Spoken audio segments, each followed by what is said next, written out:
Hello, folks, and welcome to another game of You Awaken in a Strange Place. I'm Weston. I'll be running the game tonight. I'm joined by my esteemed guests, Scott and Bailee. All right, and can I get you guys to introduce yourselves, Bailee? Yeah, my name is Bailee. I'm Union Maid 22 on TikTok. Giant nerd who also does union union solidarity stuff, I guess. I love it. I love it. Super glad to have you here, and Scott. I'm Scott. I am at Siegs887 on most social things. I write, I shoot, I edit, I act, I do all kinds of stuff, but mostly lately I do a lot of editing, and that's what I'm taking a break from right now. An incredibly committed person. All three of us, we all have a lot going on. We're all very creative people, and we're going to be telling a story together. And this is one of my favorite games, just because it's so it flows so well. Kind of into these. It's like I was saying before we started. It's more of an improv game than a tabletop game. And yeah, let's get right into it. So this is You Awaken. It's designed by Jacob of the Drawfee channel, which I'm a huge fan of. If you haven't, definitely check them out. So you just need a paper, writing utensil, and 2d6. That's all you're going to need. And your imagination. So I'm going to be the game master for this today. And we're going to basically just start by rolling 2d6. So each of, or both of you are going to roll 2d6. Okay. I got a 5 and a 4. Total of 9. 4 and a 4, total of 8. All right.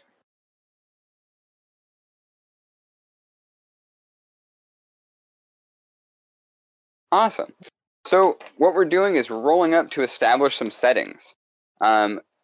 So the player with the highest roll, Bailee, you are going to think of a genre. Scott, you are going to think of an adjective. And because I am GMing, I'm just going to think of the location in lieu of a third player with a roll. Okay. So just take a moment and think of a genre, Bailee, and an adjective, Scott. And these are going to define the setting that the game will take place in. Okay. I'm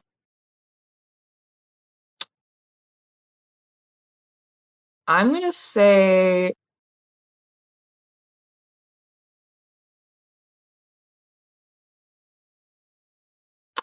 I'm tempted to say like cyberpunk. Okay, I like it. Yeah, cyberpunk. Excellent. So we're playing in the genre of cyberpunk, which I'm not like super well read on or anything like that, but I definitely love the world building elements of it and how they tend to critique some things that I definitely share the critiques of in our world. And Scott, do we have an adjective to describe the world? I've been bouncing between a few because Okay. I wasn't sure what to go with. But because it's cyberpunk, I'm just gonna go with I guess, I don't know, rainy, torrential. I like Oh, that. I'm getting Dark City. I love it. I like that vibe.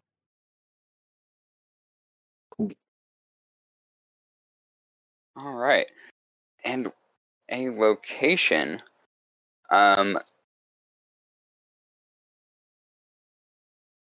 yeah, I was thinking we're cyberpunk, we're rainy, torrential rains. So we're definitely looking at like dystopian sky rises all around us, you know? We're in a large city. Large city. Is that what it's called? Large city? I think you just said it. Because one of the main rules of this game is one of the main rules of this game is the moment you say something, it's basically just true. So Okay. I love that. So Large city USA. yeah, that's something that you'll come to learn about this game, is that basically whatever you want to happen can happen. You just got to say it, and we'll make it work. It's one of my favorite parts of this game. And yeah, so, and that's actually the point we're at right now. We would each have gone in and we've each gone and named something about the world. Now we're going to discuss to make this world kind of more realistic or actualized. So we're in a cyberpunk, a rainy city. So what's some other facts about this world that that you think are true? It's called Large City. I think we've established. Yes, 100%. Okay. So what's something about Large City? It's definitely it feels like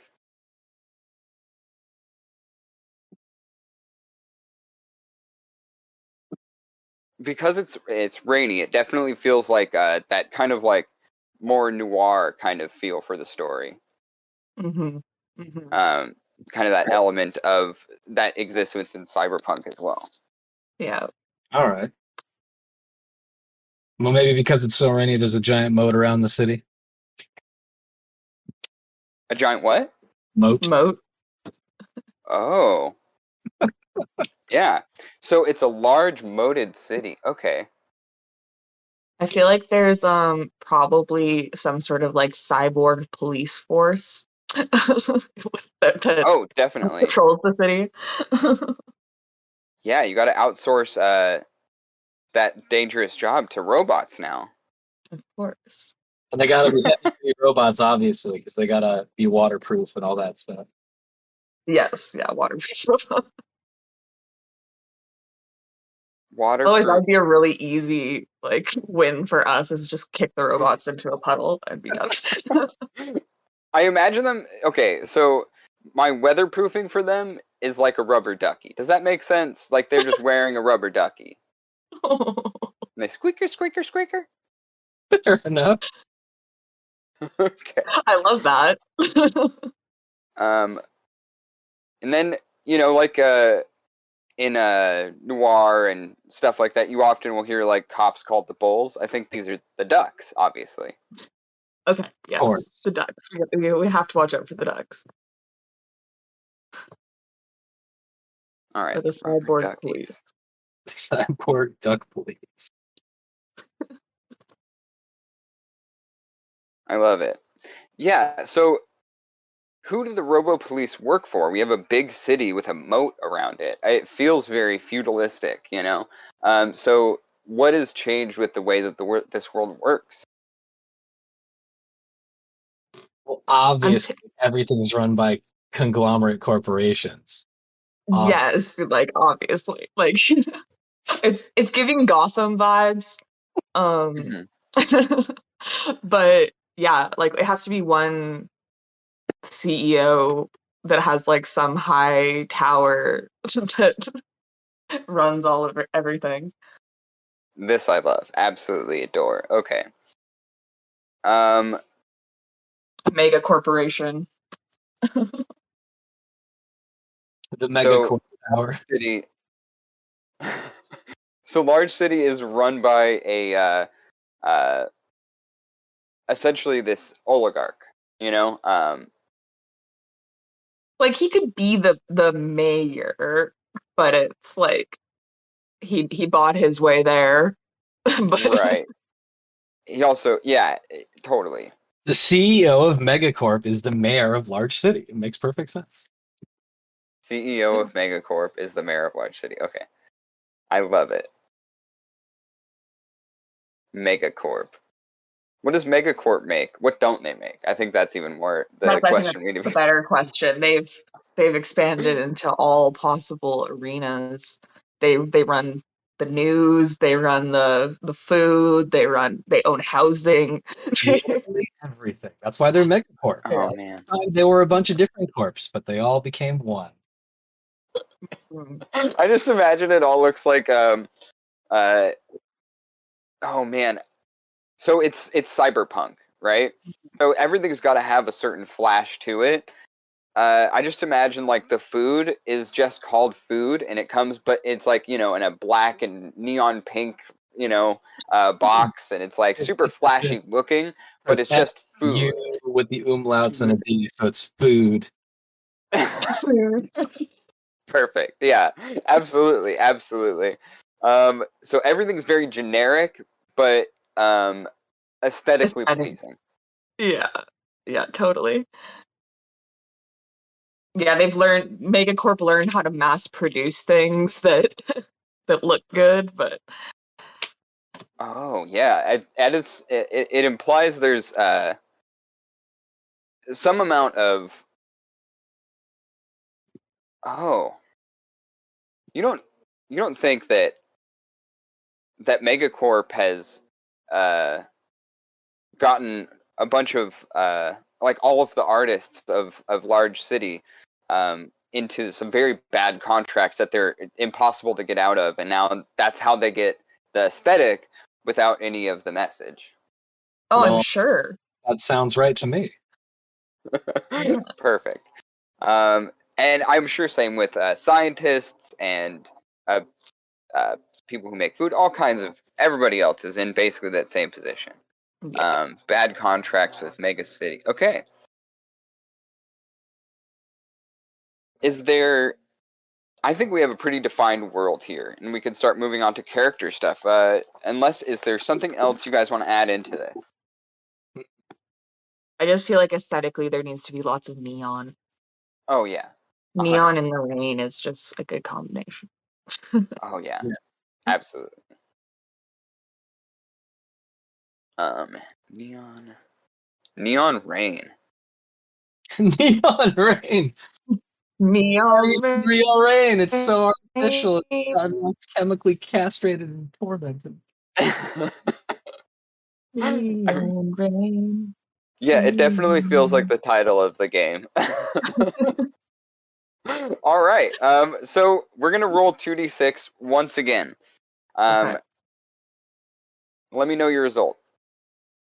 Okay. 7. I also got a 7. Oh, both you reroll. 6. 8. All right. Bailee and Scott.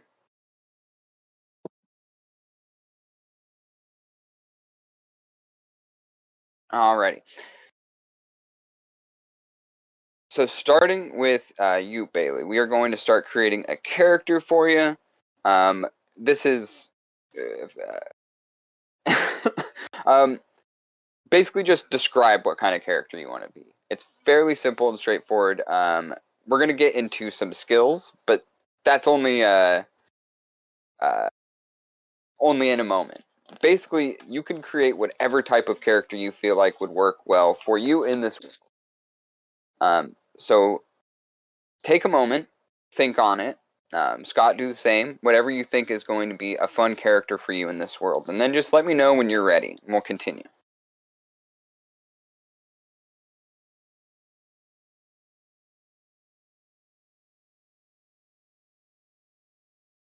Okay, so I think that my character is a journalist, a newspaper reporter.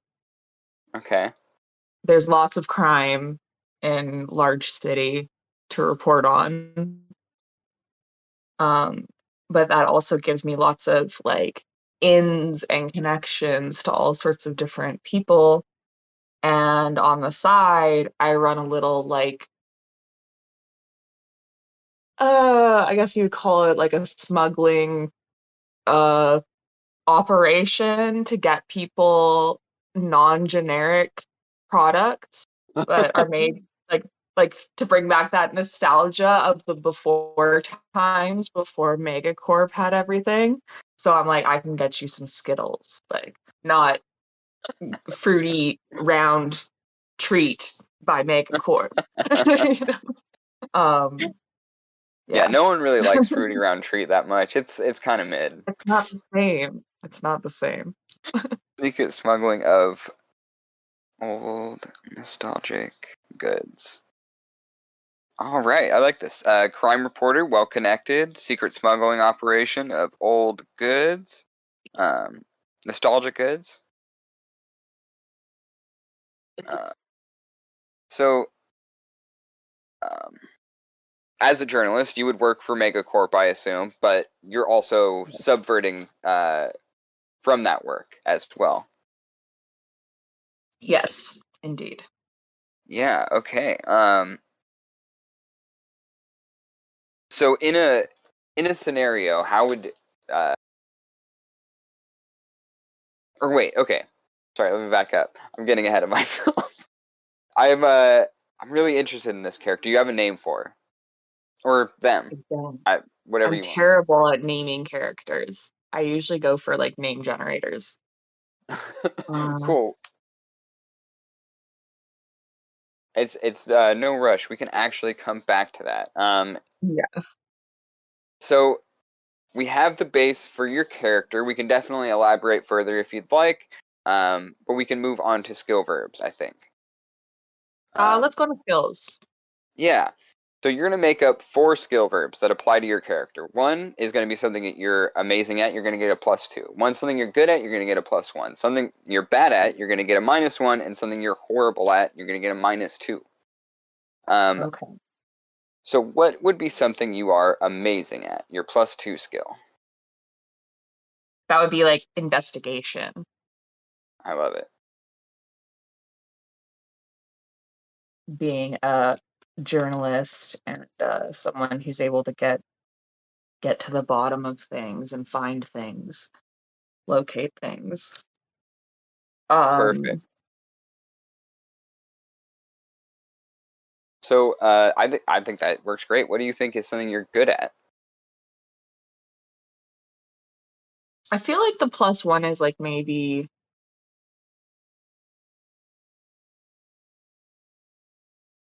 this is me think I'm always thinking in D&D traits because that's what my brain goes. I'm thinking like persuasion or like being able to talk to people, like charisma.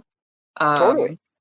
Because yeah, again, being able to get information out of people, all that sort of stuff. So I guess I'll too just play call it. bard. Oh yeah, yeah. I play warlock a lot. Oh, Or I'm terrible paladin. with. I love it. Yeah, I'm not good with magic. But bard was my first one. I'm really enjoying it. Oh, bards are always so much fun. So we're gonna I'm say just gonna put persuasion, yeah, or yeah, I'm gonna parenthetical charisma. yeah.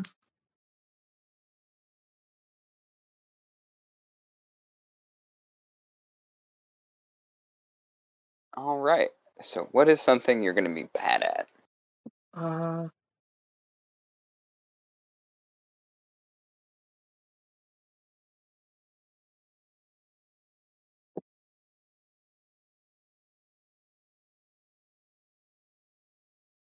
I'm trying to think like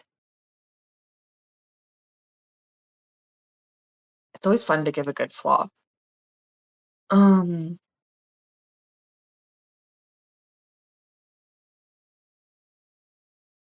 she has to be good at lying and all that sort of stuff, obviously. um,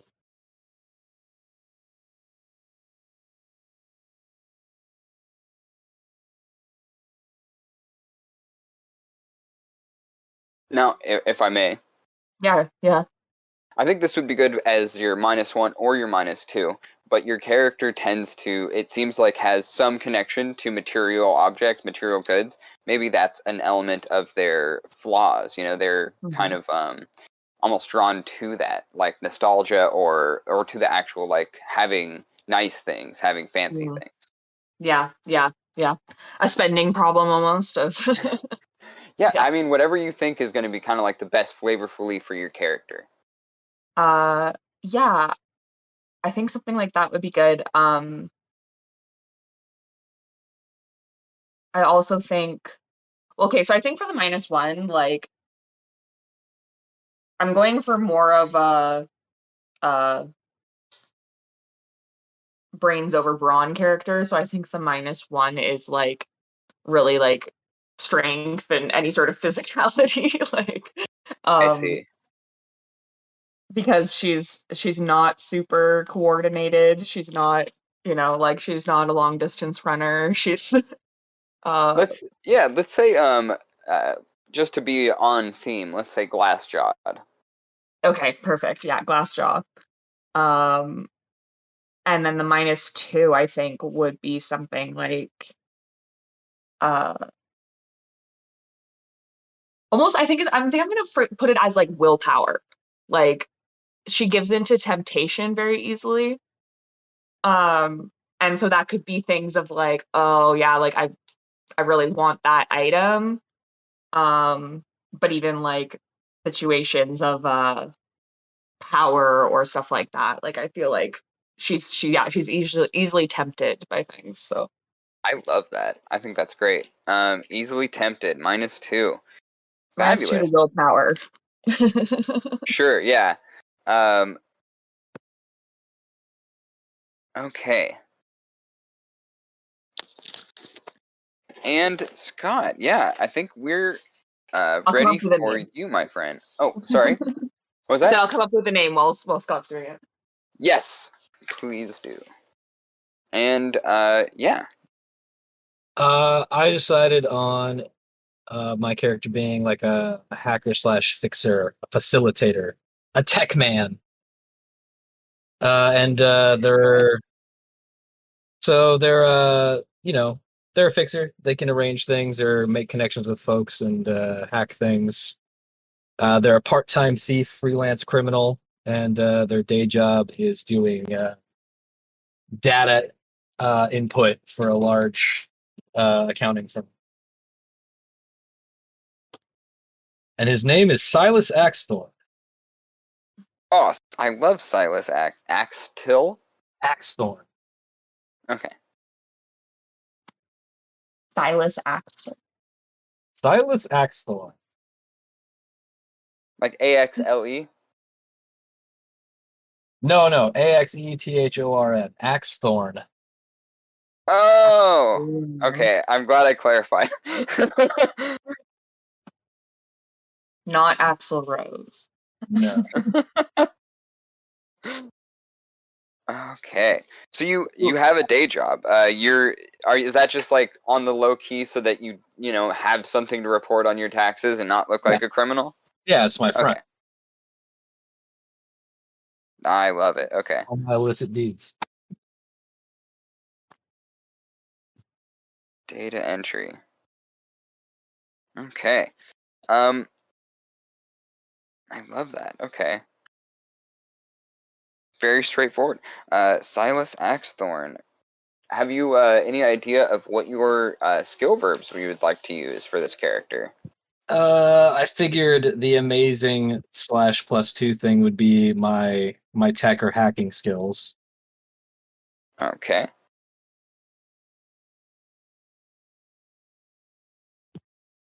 And how about that +1? I'm gonna go with classic charisma. Alrighty. Okay, I haven't mentioned it now because it hasn't needed to come up yet, but I will tell you that you will have a +0 in persuasion slash charisma because it is one of Bailee's character's skills. You will all share the same skill tree, but you will get -0 to all rolls for the skills that Bailee named, and Bailee will get -0 or ±0 to all skills that you create. So if the +1 is worth it for you, we can absolutely do it, but just wanted to let you know. Fair enough. Okay. Then I think for +1 then instead, maybe I'll do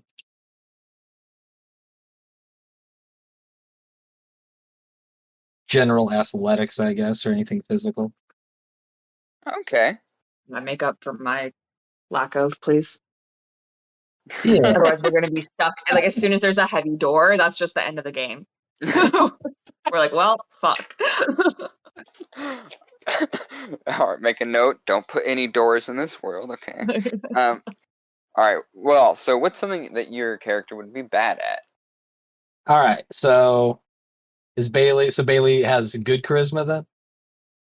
Yes. Yes. Then I have bad charisma. What's the other? Bad charisma. Like you're. Like I am not necessarily great at social interactions with people. Okay. All right. Like Are you awkward or are you obtuse? I'm just blunt. My Okay. tact is very little tact.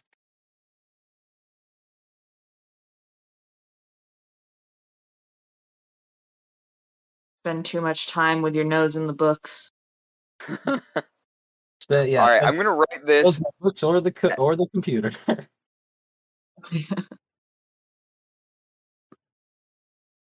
Oh.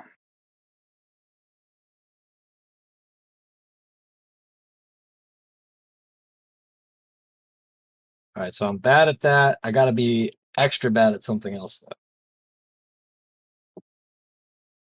Okay. I'm sorry. I was trying to think of a one-word way of kind of communicating that idea. I'm gonna basically make it a -1 in communication. Right. Okay, Mm-hmm. Okay. I like it. And -2.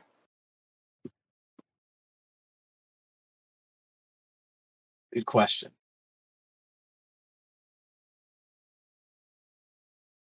Okay. I think that bridges well. So if I'm -1 in communication, maybe I've just like got a quick temper. Uh, Oh. Okay. I don't know, short fuse. I don't know what we want to call that.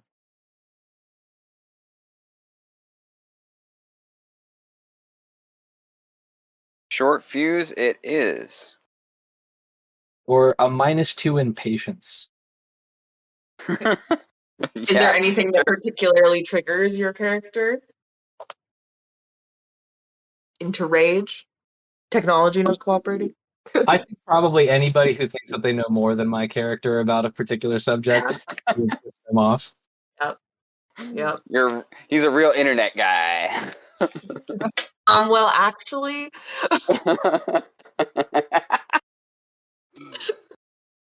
Like the kind of thing where, somebody's like, oh, well, we can put you guys together to take care of this. I can do it by myself. Well, yeah, but what if we put you Yeah. together? yeah. I can do it by I'm myself. fine. Nope.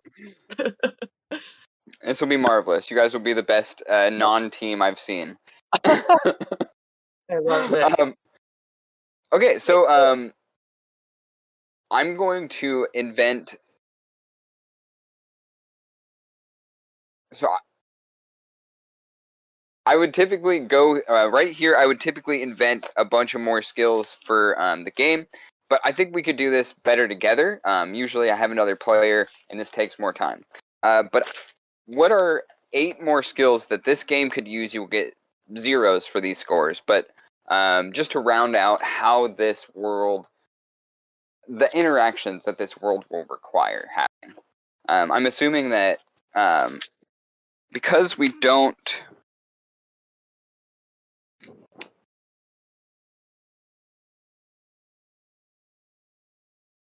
Well, actually, we have a pretty defined set of skills. Maybe we'll just do 4 more. Okay.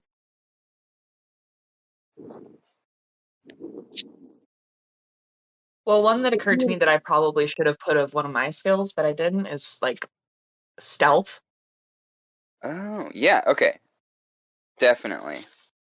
We'll have stealth in there. Stealth everyone has stealth. It's a 0 score, but definitely will be something we'll be using in this game. All right.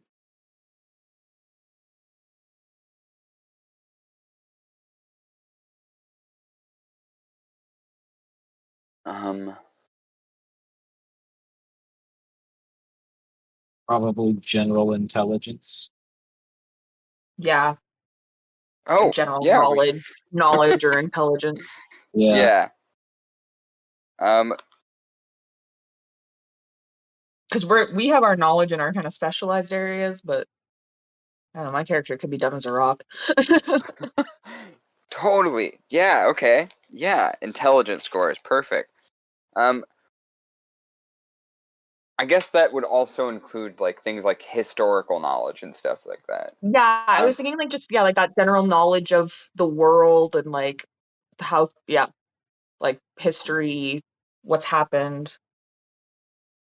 um, so in kind of, I guess this is maybe a little bit brushing on the edge of metagaming, but interactions where your two characters are interacting with this world, I imagine there's going to be the way that both of you have written these characters out. It's almost inevitable that there will be some conflict.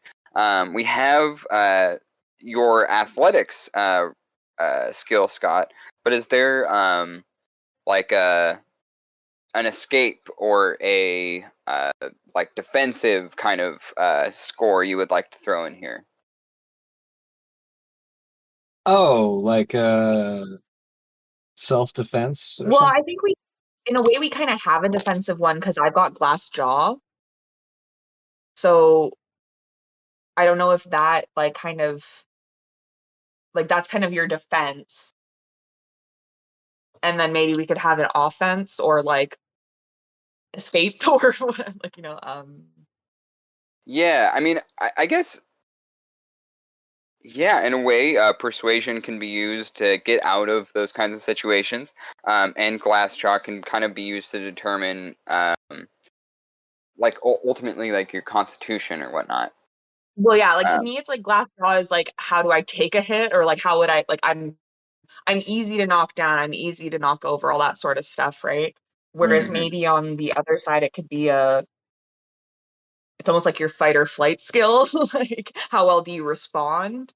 Like, do you actually do anything? Your actual fight. We could just call it your fight. Yeah.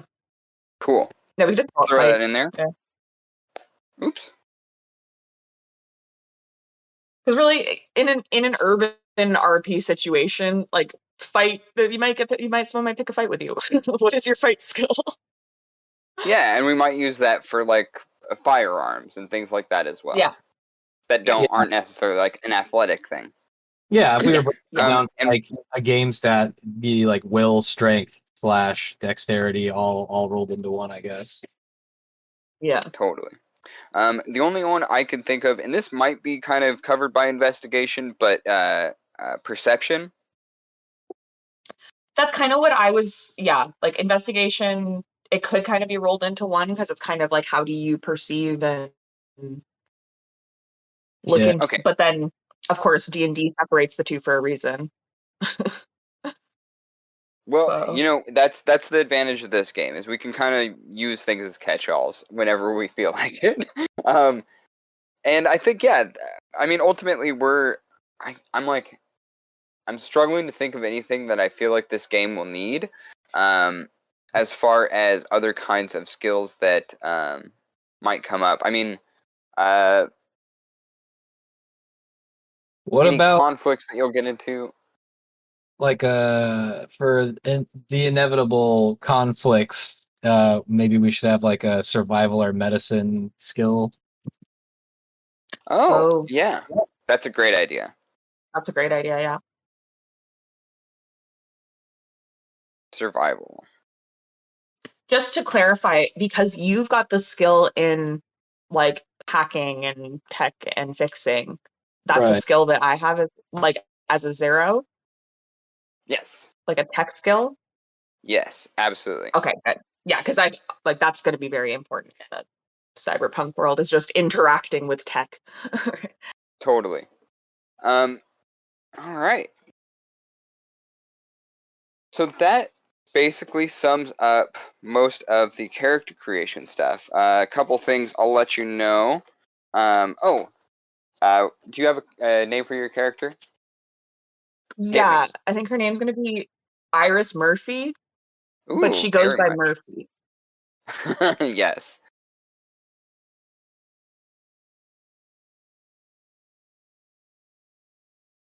Iris Murphy. Okay.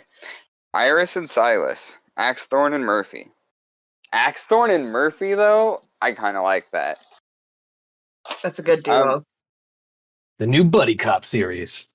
Yeah, exactly. So a couple things I can let you know right off the bat is if you need, I can repeat any of those skills so that we all know what they are going to be. We've got investigation, persuasion, or charisma, glassjaw, easily tempted, tech or hacking, athletics, communication, and patience, stealth, intelligence, fight, and survival. You will also get access to whatever items you think your character would have. You can use your imagination. Be creative. If you think Murphy carries around a Derringer in her sock to keep safe, she does. If you think that she carries a bazooka in her purse, she does. I'm not going to argue with much of this stuff. Are those things we should write? Yeah, absolutely. Feel free to kind of keep track of whatever your character inventory is.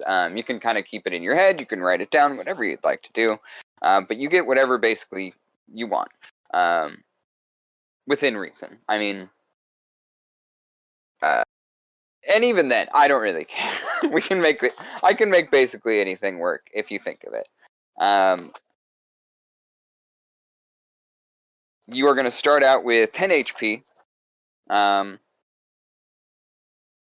might be more important in this game than it usually is.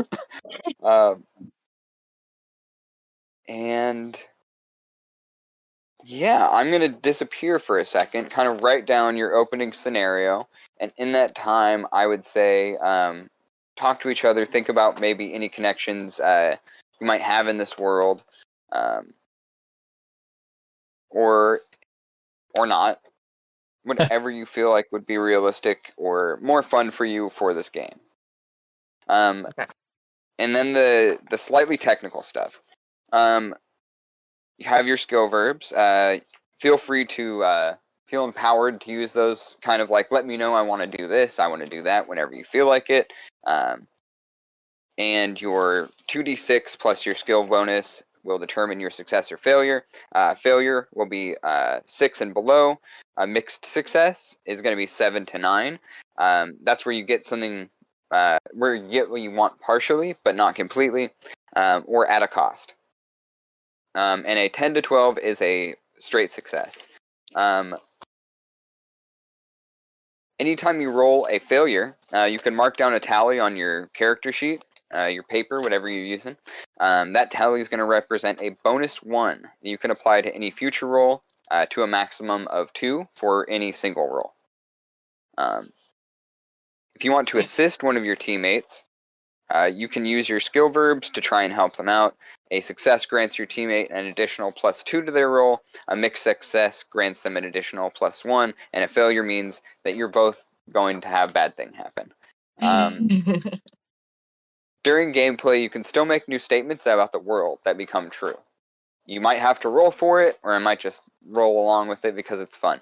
All depends. But yeah, feel free to just kind of like get creative, have fun, be silly. That's what this whole game is about. It's not. It's definitely not your edgy type of dungeon crawl that we're doing today. Perfect. And other than that, I am now going to disappear. I will be back in just a moment.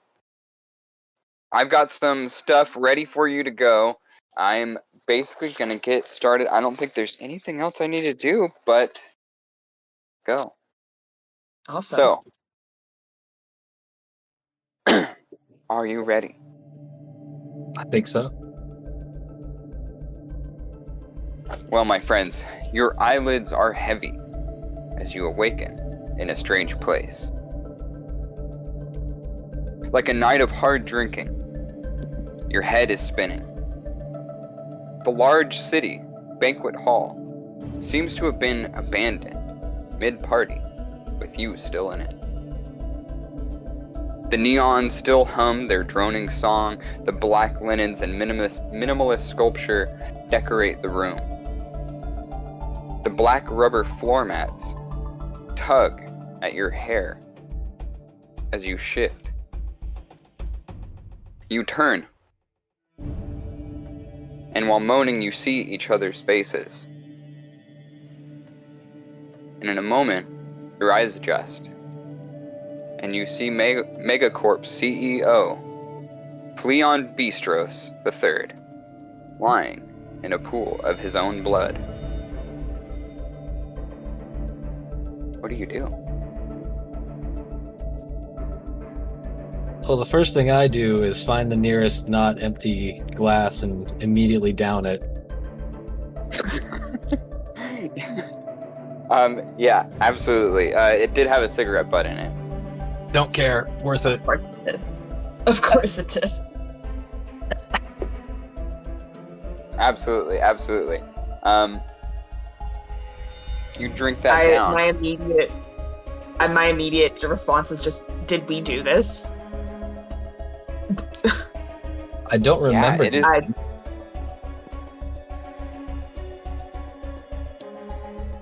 The room is. Oh, I'm sorry. I was just gonna say, out of habit, I'm going to be pulling out my camera, and I'm just gonna start taking pictures. Okay, I love it. What are you photographing? I'm just gonna immediately start documenting the scene. I'm taking a picture of the body. I'm taking a picture of where we are, like evidence.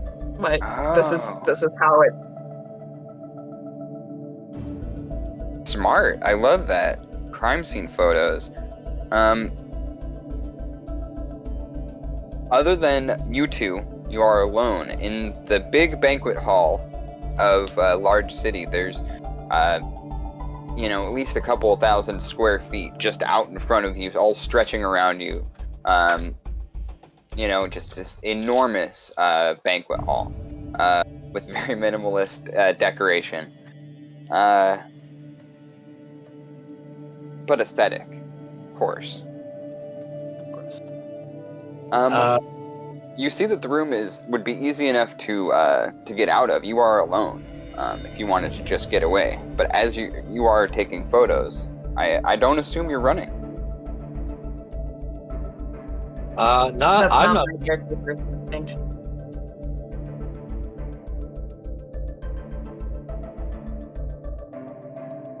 Sorry, what was that?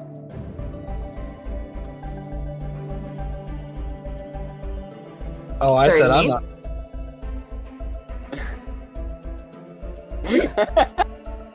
Whoever first.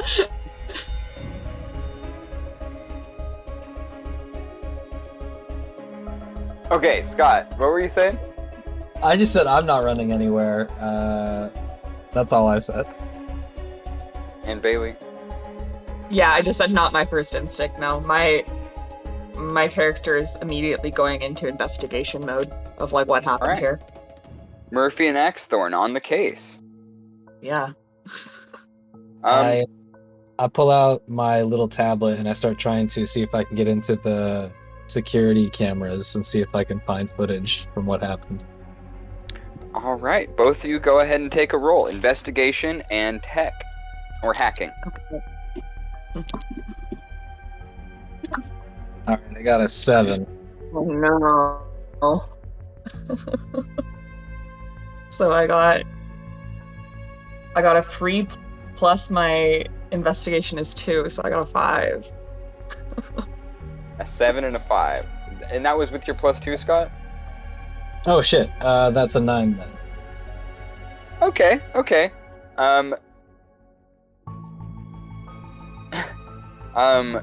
So you've taken a few photos, and you go to review them, and you notice your thumb's been over the lens the whole. You've also, while you were kind of walking around taking photos, you've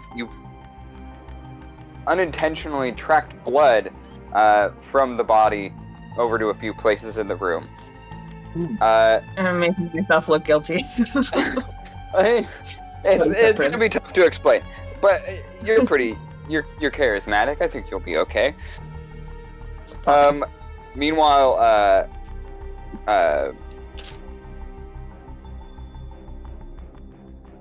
Axethorn, you were looking through the cameras, trying to get some of the memory, right? Trying to get some of the playback. Okay. Yep. you play back the events of the night. You actually can get several hours previous, and you see the two of you standing around the CEO, but in a very large group. The banquet hall is full, and in fact, it is so full that after only a couple of moments of seeing you both on camera, your vision's obscured by all of the people in the room. So there's not a lot that you can see, other than the fact that you are close to the CEO, and that's really all. It's inconclusive, but you do know that there was you a were large here event. Yes, you were here recently in the same place as many other people, including a lot of people with much more motive to do this than you. The CEOs, dozens of ex-wives were there. The CEOs, or what did I call them again? Fleon Bistros? Yeah. CEO of Bistros Fleon the Bistros. third. The third, yeah. So, good old Fleon, yeah, all of his ex-wives are there, his disgruntled children, the many business partners that he's screwed over, and he does look concerned. He looks nervous. But that kind of is always how he looks, you know, like, just Kind of just in afraid. space. Okay. Yeah.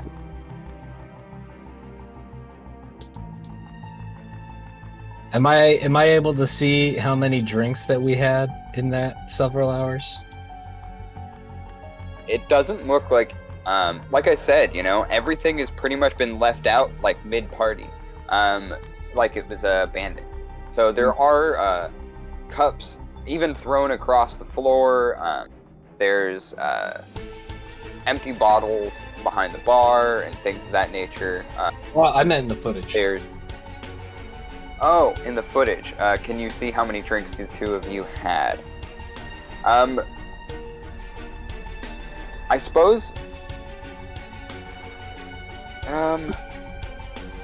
it would be difficult to see exactly. Like, you could see occasionally one of you will raise your hand for a server to come over, but you disappear and reappear from the footage so often it's kind of hard to track exactly. Okay. Well, I'm gonna go from the let's say that we were drugged. well, I have to presume. Were there any police in the or like security visible in the footage? Yeah, you see the because the state has the rubber duckies, the police force, the robo police The duck. ducks, and you see some of their what are they called? Deputies, kind of running around, and the deputies are rubber frog designed, so they're just a different kind because they're security and not technically police, you know. Right. Like they're hired out for private events. Exactly, yeah. So they're in their frog uniforms. Got it. Excellent. Wolf frogs. Okay. Which you can tell, you know, are very, very brightly colored, have like their own weird, like, neon LEDs running through the costumes and stuff like that. Very fancy stuff. Okay. Frog Patrol in the back. Okay, well that's interesting to me because like so this happened and obviously no one was there to prevent it. So it must have been after everyone cleared out, presumably. Or like why didn't the frogs do anything about it, you know? Mhm. Sure, absolutely. And I've never. so I don't I have failed to any- mention. I'm sorry. Go ahead. I failed to mention that you watch through at least, like, on fast forward, you watch through at least a couple hours of this footage, but then the feed cuts out before you can tell what has happened, why the place was abandoned, why anyone was hurt. That's your mixed success. I meant to mention that, sorry, yeah. Gotcha. Okay. Yeah, so we're not quite sure how it ended, but Yeah. And I mean, it maybe it's obvious that we were definitely dosed with something, but I've never not remembered at least one thing from a night of drinking. So this is nonsense. yeah, there's at least a fuzzy memory. So I don't even remember getting here. Yeah, no, I don't. I would remember a party that had this many big names at it. Let alone talking to the mayor, who's dead now. Yeah, exactly. So I don't have any skill in medicine/survival, but being that I'm just nosy as fuck and I can't help myself here on this, I have the scoop. I don't want to touch him, but like doing kind of a wide circle around the body, like I'm actually getting up now. I'm like, can I vaguely see any, like, was there blunt force injury? Is there a gunshot wound? What are we looking at? Like, I guess that would just be a straight roll for me because I don't have any skill in it. That's a good question. GM? Yeah, I'm tempted to give you an investigation roll on this one. I mean, Okay, if you'll allow it. Yeah, because I'm not really actually doing anything medicinal. We're just looking. Yeah, absolutely, I'll allow it. Okay, great. Oh, okay, fantastic. So I rolled an 8 plus 2, so that's a 10. Damn, okay, yeah,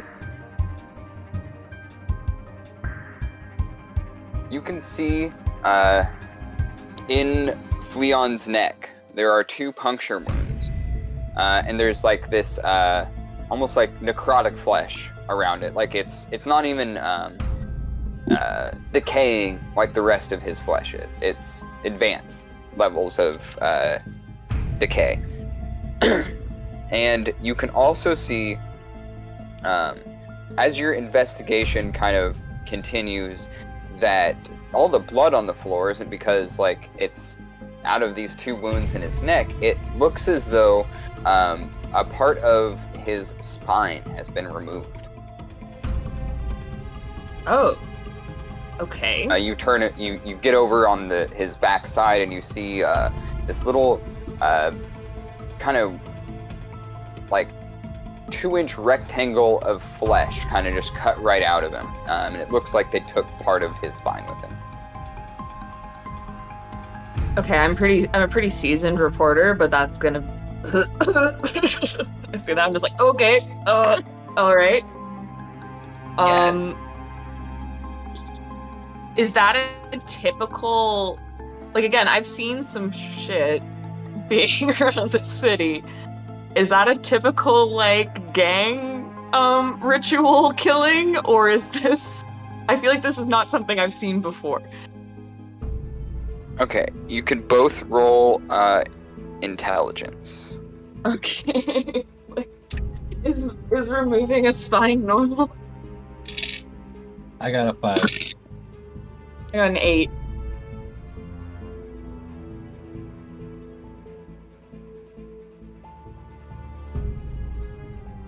Okay, so that's a mixed success for Murphy.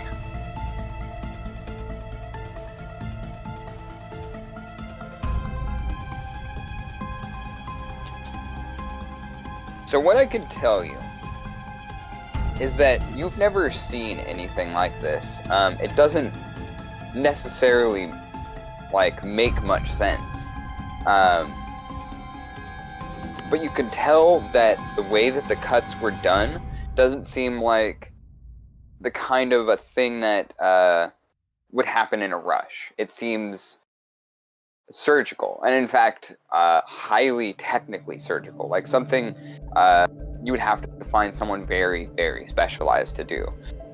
Why? It's not very clear.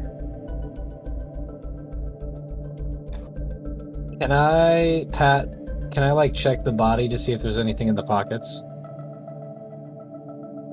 Yes. Do you have a Yeah, that's a straight roll for you.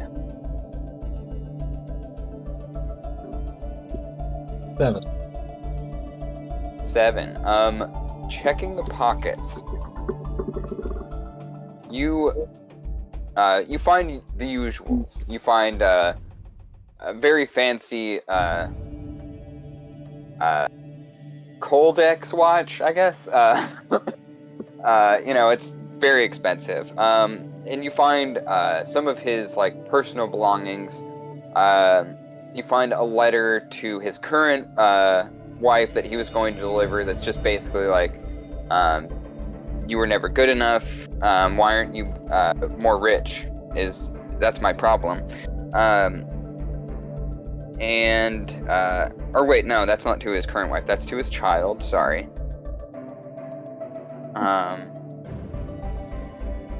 Why are you such a disappointment? Yeah. Why aren't you more rich, you dumb kid?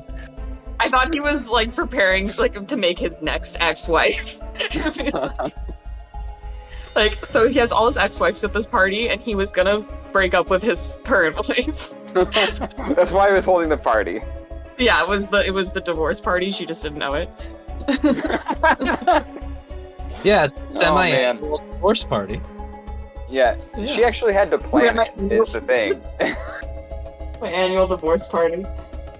I will say that while you're going through his pockets, you do find, not in his pockets, kind of lying on the floor next to him, some odd carbon fiber debris.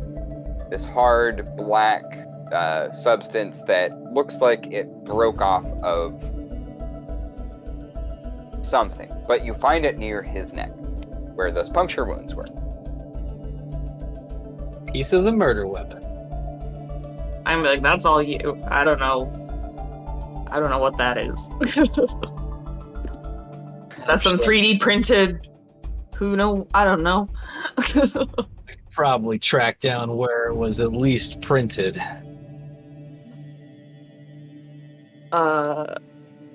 So I had a realization. I'm gonna pull out my phone and be like, first off, what time is it? Like, That's a good question. That's, you don't need to roll for that. It is 4:20 a.m. Perfect. okay, so it's still kind of early morning, middle of the night hours. Is there any indication on my phone? I'm going through messages and calls of like, did I talk to anyone recently? Did I say where I was going? Good call. Yes. I'm gonna say yes. You have a letter from a client, someone who is usually giving you information, identity protected. But yeah, you have this essentially the invite to this party from this well-connected person.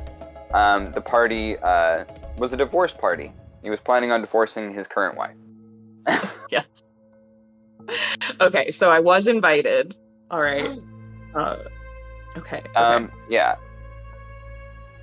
Yes, you were invited. Not by the CEO necessarily, but it was a kind of. You knew it to be like this big opportunity for you and Axethorn.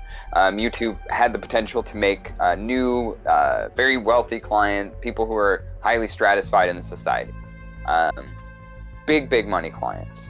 So did I get an invite too, or did I find out about this from her? Yes, you all, since you're business partners, you were both in on this conversation. Okay. It was probably like our mutual contact was like, I can get you guys an invite type thing. That makes So sense. yeah, I'll just show you. Be like, okay, so this is where we were at. Apparently, it was a divorce party. Oh, okay. Another one? Jesus. Well, it's alternating years, right? He has the wedding the one year and then the divorce party the next year. So there's always an occasion. I guess that's fair. What is this, wife 15 now? Good God. I don't know. I can't keep track. I'm going to have to write an article about it on Monday, but that's besides the point. Well, maybe we should leave if we have everything we need. I don't know what the hell happened to this dude's back, but I'm gonna go out on a limb and say maybe there was something that was implanted that's been taken. Ooh, clever. I thought it was just a metaphor that he's spineless. That could also be. Maybe we're dealing with somebody who's super extreme. Amazing. I mean, in any case, like, yeah, it takes some skill to that's not something you just do. You don't just take out someone's spine. So this was pretty calculated and cold. In any case, yeah, I don't want to be framed for this. So we should skedaddle pretty quickly here. Open over there! It's the rubber duckies! Oh, fuck. And here I was just getting Goddamn ready to say that clearly we're not being framed because otherwise there'd already be cops here. Damn it. I spoke too soon. You have to count to 10! I'm holding up my press badge immediately. Usually this press badge, the ducks will scan it and it gives me kind of rights to be places that I shouldn't be. I don't know if it's going to work in this specific situation, but I'm gonna be like, oh, yeah, we just, I'm here investigating, taking pictures for the newspaper. So wait, are they already inside the room with us or no? 5, 4, 3, Play along. 2. I drop to the floor and pretend I'm unconscious. And they kick in the door. And you see, coming into the room, 5 rubber duckies, all decked out in their heavy armor and with big assault rifles pointed directly at you. Hands in the air! Fantastic. And they approach you, and they look at your press badge. Go ahead and roll persuasion for me. Okay.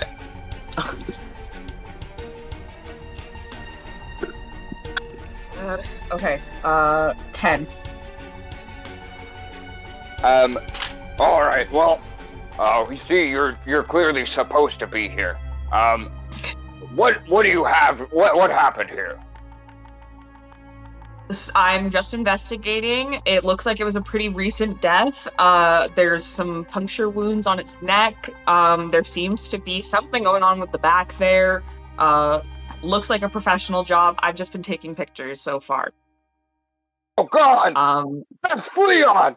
Oh no! Bistros! Oh God! How can you take our benevolent leader?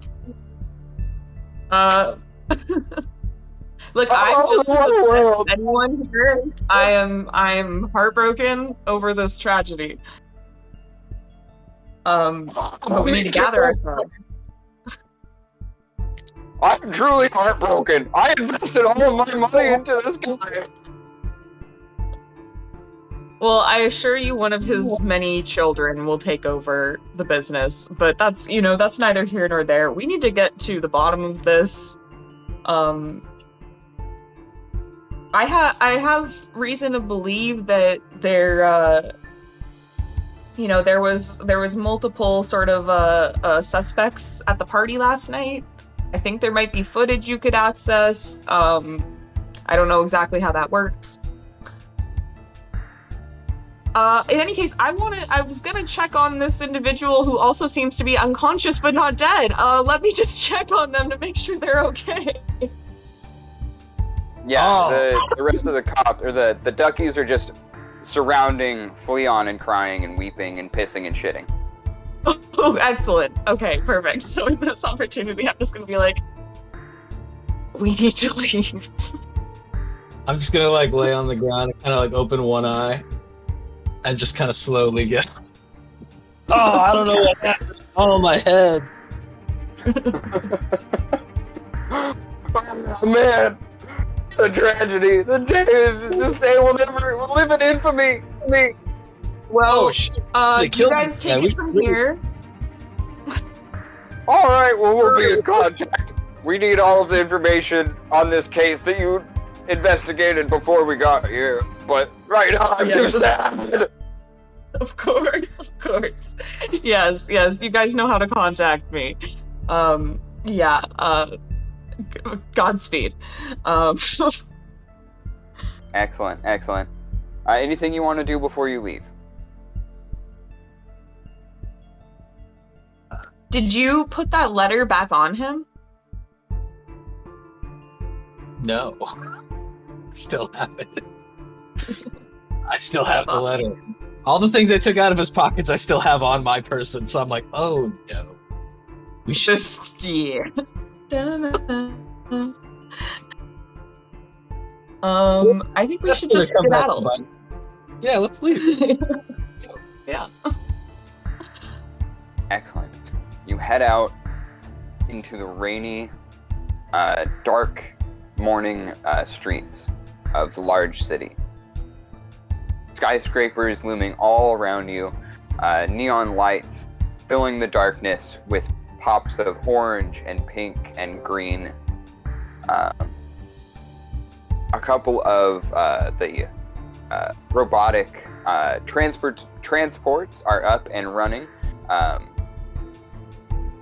If you would like to not walk in the rain, but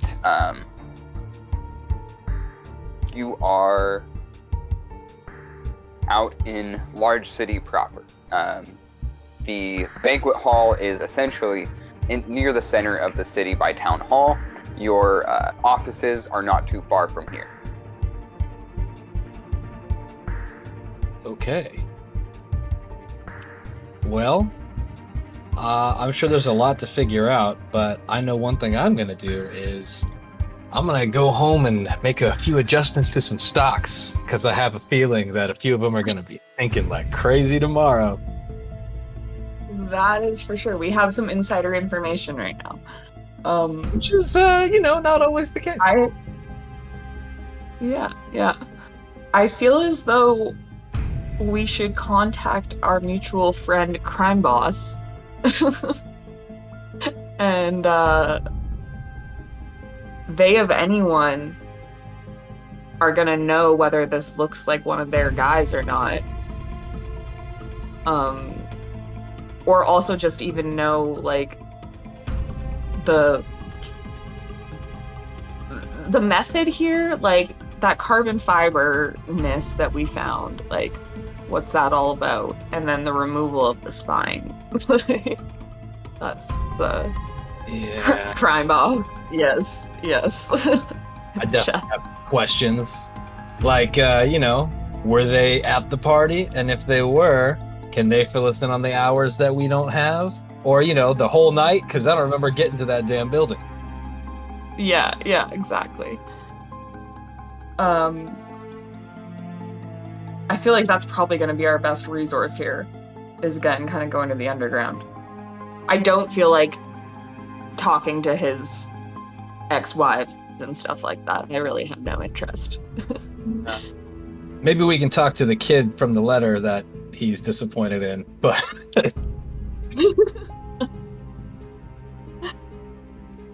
Beautiful. Yeah, that's good. And I'm gonna try to figure out where this carbon fiber came from.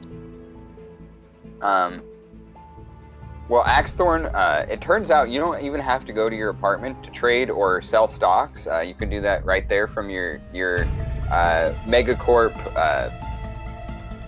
brand phone. Oh yeah, I have a MEGAcorp app for that. I'm gonna use my but- template because it's not trackable, and I'm gonna do that. Hey. Perfect. So you can go home for the evening. It's been a long day, I assume. Or you can. Are you guys going to the crime boss? Which one? Where are you guys going? Well, I don't know that the crime boss will be happy to see us at 5 a.m., but we could try.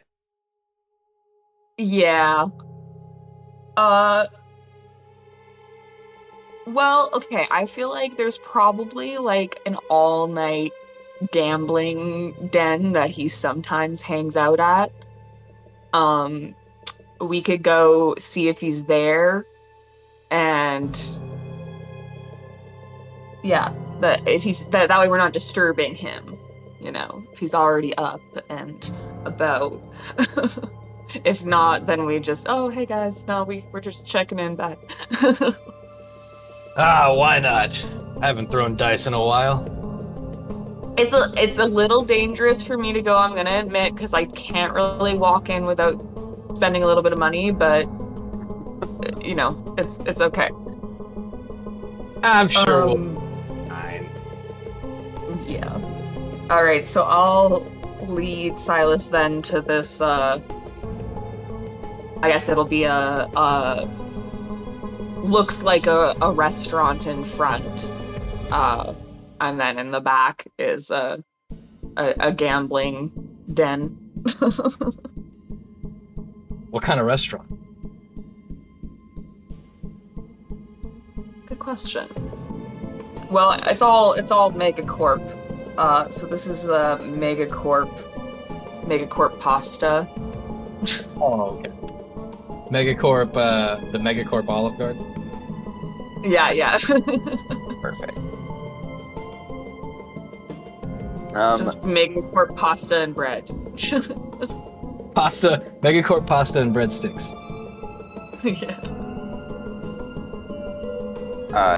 You approach the door of MEGAcorp breadsticks and pasta and breadsticks. The bouncer nods at both of you. He knows you. He's gonna let you right in.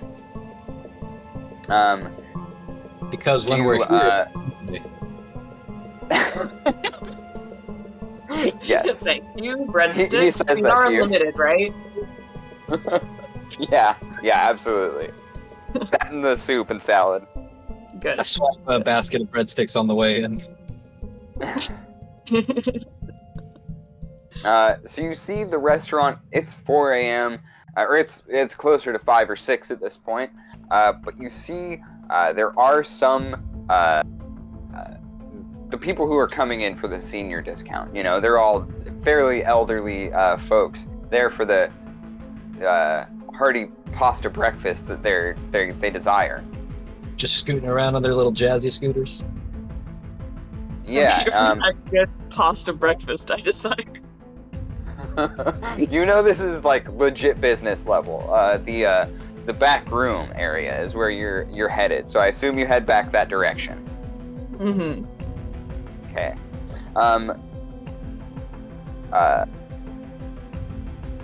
As you enter the back room, you start seeing the gambling tables lay out in front of you.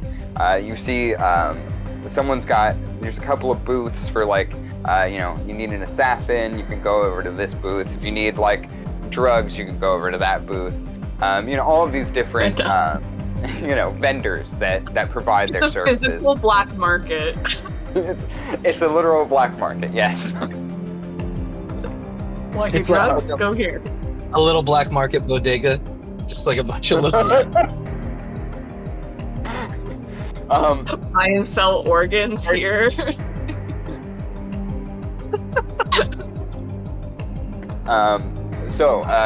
Is there anything you would like to do before going to see crime boss Haas? Yeah, I'm gonna go to the pawn shop and I'm gonna pawn this Colex watch I got off of the CEO. Yes. Actually, that's a really interesting idea. Okay, so you walk into the pawn shop, and you see the goblin that runs it, Rast von Snyder, that you're very familiar with. So Rast greets you. What do you got today? Oh, buddy, I got a very unique piece here. I don't want any questions. I just want you to get me the credits. In one of those cells. All right. Well, let me take a look at it here. He takes a look at it. He looks back at you. He looks down at it. I can't look at this. What do you think I am? You know anybody that might?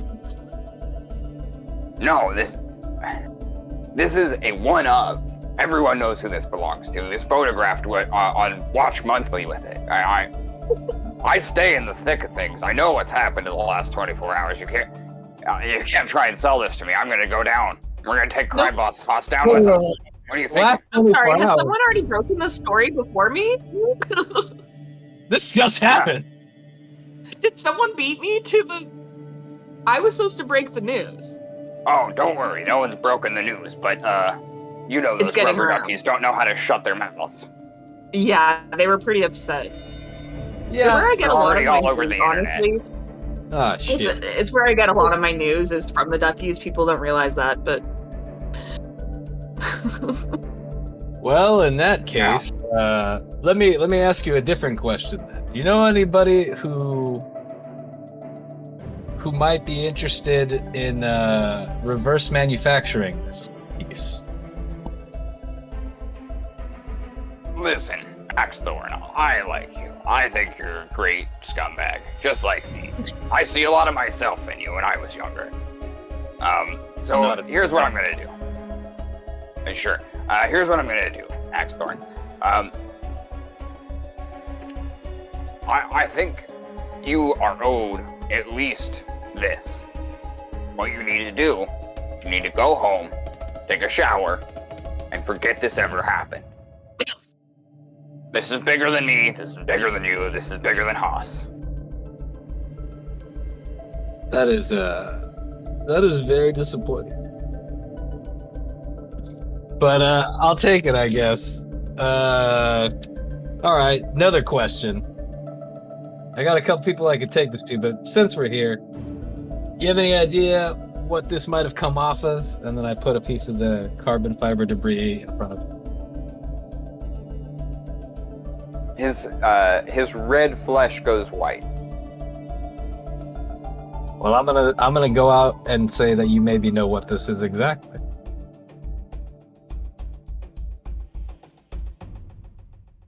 I'm surprised you don't. In fairness, I've been awake after some kind of drug for like 2 hours, so maybe I'm just foggy. Listen, Murphy, are you gonna get your boy out of here or what? I don't want to die. No, look, you have information that we need. You know that we go away once you tell it to us. This is how it works with me and you. Oh my God, Murphy. If you want to keep the flow of goods going, come on. Here's what. Okay.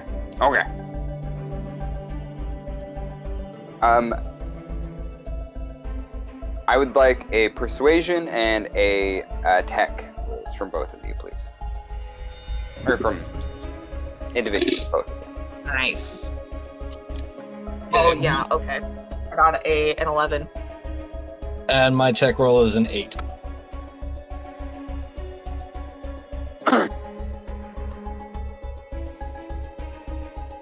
Listen, I really like you both.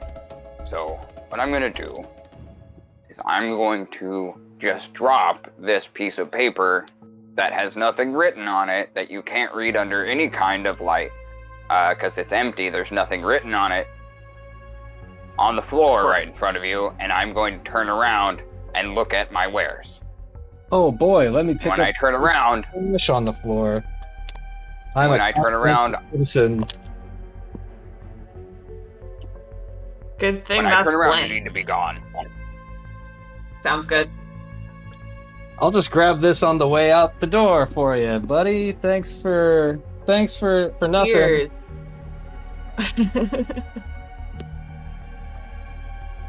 Okay. All right. As you- Presumably, I know that's like goes under UV light. I'm gonna guess.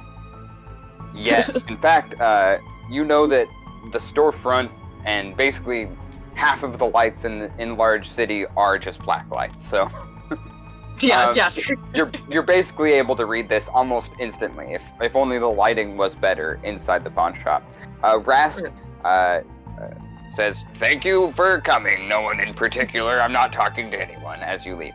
And as I in the I throw out really quick on the way out the door. Of course, no one in particular. Don't forget to scrub your cameras for no particular reason. Yeah. So in the piece of paper, it was actually folded, hot dog style, and inside of it is more of that carbon fiber material, and in fact, so much more that it is its own dart, a poison dart that is made out of that same carbon fiber. It looks like the pieces that you had were part of the poison dart, and these would be designed to fire from one of the many assassin drones that MEGAcorp makes. Drones, you said? Yes, drones. Unmanned? Yes, unmanned drones. In the paper itself, there is some information.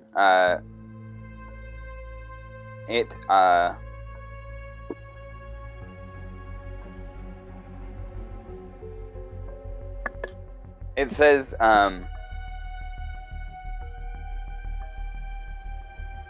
the watch will lead you where you're to what you're looking for. Oh, good thing we didn't let us sell it. Well, I mean, I don't know that anybody was gonna buy it, apparently. But yes, you're right. All right, I guess if that's the case, then maybe instead of just trying to figure out this watch out in the open here, maybe we should go somewhere private and work on it. Okay. This is the mark of seasoned RPG players. Instead of standing in the middle of the road, going, let's look at this. Hey, I know that watch. Uh-oh. Yeah. Okay. Everybody is presumably like gambling and stuff. Let's find a little corner booth that's private. Yeah. Yeah. Sorry, go ahead. I was gonna say my instinct is to investigate the face of the watch. I'm imagining that there's literally something with the watch, not something about the watch. So, thinking like, how is it numbered? Like, is it actually reading the correct time, or is it pointing to a specific time? So I'm gonna kind of just look at that. You don't even have to roll for it. Okay. Upon investigating the watch, the face of the watch, you notice that the numbers turn, and you notice that it's almost like, it's like a case. And after a couple of turns, you see that it's come loose. You can open it right up, and instead of a watch face underneath, it's like a GPS device. It's a locator, and it's pointing you in the direction of the MEGAcorp tower. Of course it is. That tower that stands over the city. Yeah, absolutely. Okay. Well, I guess that's where we. Well, I don't know if that's where we want to go next, but it's probably where we need to go next. Okay. I think we should. Is Crime Boss here? He's here. In fact, as you're kind of discussing your next move, you hear out in the rest of the a big voice booming from the room. Hey, isn't it my favorite detectives, Axethorn and Murphy? How you doing? Hey, Crime Boss.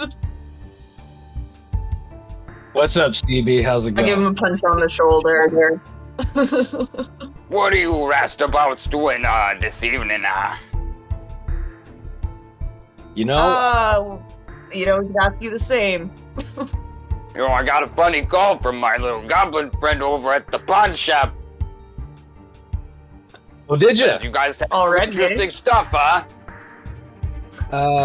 You know, we were just coming to find you because we had some interesting questions. Now that you mention it. Yeah, let's walk and talk. Let's walk and talk. I can't be, I gotta go, catch my food. Let's not linger. Get food? I gotta get some food. Come with me, get some food, huh? Yeah, get some food, get your steps in, whatever you need to do, as long as we're not drawing attention to ourselves. Yeah, let's get out of here. All right. So you exit the back room, the illicit area, the open black market, and you walk into the restaurant. And waiting for you is 3 plates of pasta and a big loaf of, actually, I forgot, breadsticks, soup and salad. Perfect. I take a look around the restaurant just to see how many people are in it currently at this early hour. I know most of them are old people, but I'm trying to see if there's anybody in there that's not an old person that looks suspicious. Oh, roll for it, yeah. Ooh, I got a 10. Okay. Long story short, yes. In fact, some of these geriatrics eating at their tables, their soup, like, really slow and whatnot, they a lot of them are kind of looking at you suspiciously. Like kind of watching you over their soup bowl, just with one eye, and you also see, it's not often that you will see rubber duckies in here. They don't tend to come into the boss Haas's restaurant. But you see several, and they don't seem to be eating. They're kind of just standing there. Hey, CB, could we maybe go someplace else to talk about this? Yeah, I get the feeling that we should maybe go pick something up from our food truck, huh? Maybe that's a good idea. All right, hey, take this to the back, huh? We don't want none of this pasta. Feed it to the dog. Now, this is where my character is gonna have to admit her flaw and do a willpower check, because I don't know if I'm gonna be able to leave without having put a bet down. So just give me a second here. I just imagine Murphy kind of like biting her nails and kind of just looking over at the back room again. I was already being like, we're gonna leave, we're gonna go back there before we leave, but then now all of a sudden we're rushing to leave, and I'm like, oh no, like, I got a. Can we go someplace I got else? a 9 minus 2 to a 7. So mixed. Okay.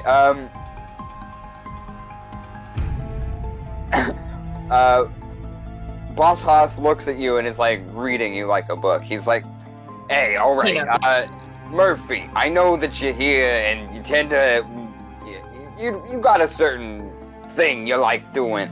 How about I put the bets on the dogs for you? Hey, we'll call it, it's on the house, huh? That would be fantastic. That would be fantastic. You win, you lose, whatever. I got more money than I know what to do with it. Y'all good clients. I'm just feeling good if I put some down on black tonight. Like, you know what I mean? I'm just feeling it. All right. Well, we'll check back in on that when we get back here, because I can only spend, so much time conversing with you, my friends. Well, okay. I understand.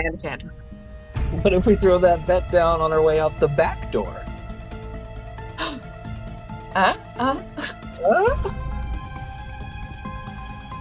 Whatever you want. Ultimately, we gotta get out of here, but yeah, whatever you want. You got a secret back door out of here, right? For, emergencies. Are you trying to go smoke a blunt with me? Yeah. That's what I'm doing. That's what you're trying to do here. I don't understand the coding you're using here, buddy. If Let's that's go off the back door, huh? Yeah, let's do that. So, All right. absolutely, you character. place your bet. What are you betting on? I'm just gonna say, like, because I know that we're in a rush, I'm just going to, like, the roulette wheel. And yeah, I'm just putting it down on a couple numbers. It's literally just gonna be a like, win or lose type thing, right? 50-50 type. Ooh. Go ahead and roll survival. Okay. Both of us or just her? Just Murphy. Okay. A 5. Ooh. Yeah, Murph. Murph. That was a pretty shitty bet. You know, one black never wins. Look, I was feeling it tonight, but you know, it's sometimes you just get the. If I could get into the mode, like I need to put a couple bets down, and then it's fine. We'll come back later. It's fine. Murphy, you're an addict. Just admit it and go to therapy, okay? No, it's not that. An addict would be here every night. I'm here mornings, okay? Murphy, I don't want to hurt your feelings. You're a good client. Let's get out of here, huh? Let's keep things while we still like each other, okay, Crime? Yeah. Crime. I've never asked how to pronounce your name properly. You could call me Boss Horse. Boss Hoss, of course. Did I mention Boss Hoss is a frog person? You No. did not. That's No, a you're different. I think I might have just decided it. I don't really remember. Good to know. Good to know. But yeah, he's a 5'4", 340-pound frogman. He's just built like a stack of bricks. You know, it's funny. I love it. I was picturing Danny DeVito, but now It's not far now off. I'm picturing Danny DeVito as a frogman. I would 1,000% pay for full price for that play or film. Yes. So Boss Hoss walks out with you. I forgot what we were talking about. Hey, I already forgot. What the fuck did y'all want to know? Well, We're trying to figure out the carbon fiber, Boss Hoss. Oh, the carbon fiber. Hey, so you know that's a poison dart, right? well, we've got that down now. But I wanted to say, it sounds like, you know, Rost called you pretty quickly, and you had some food ready for us pretty quickly too. So do you know what I'm a happened? crime boss. What do you think I am here? I got control. I got the power. I got the money. Yeah. So do you know what happened last night at the party you got us invited to? Hey, I don't kiss and tell. All right.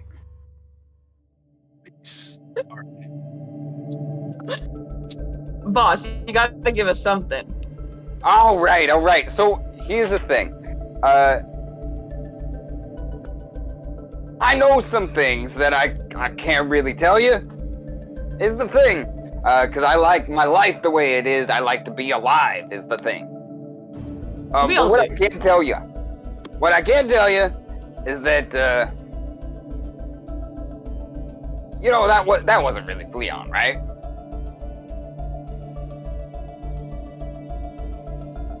I think you need to dig a little deeper here. Fleon is more of an idea than a man. You know what I mean? Do you know what I mean? Jeez. I don't know what you mean. I don't know what you mean, Boss. Yeah. Hey. I don't know. It's Dread Pirate Roberts Batman situation. I get it. God damn it. Ooh. Fine. He does have a corporeal form, though. Here's the thing. what would you do if, say, you were in a position where you could essentially live forever? Would you? Oh, okay. I see what you're saying now, boss. And as he says this, you hear overhead the whir of helicopter blades cutting the sky. You hear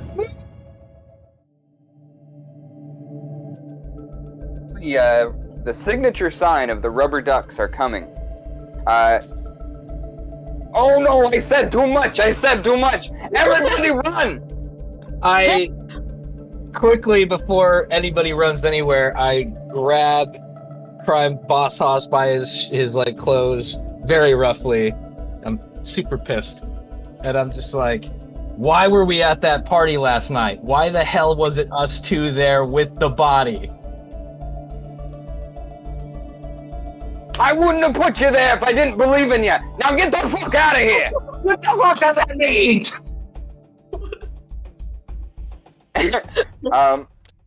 Remember, I have a patience, so I'm just losing it now.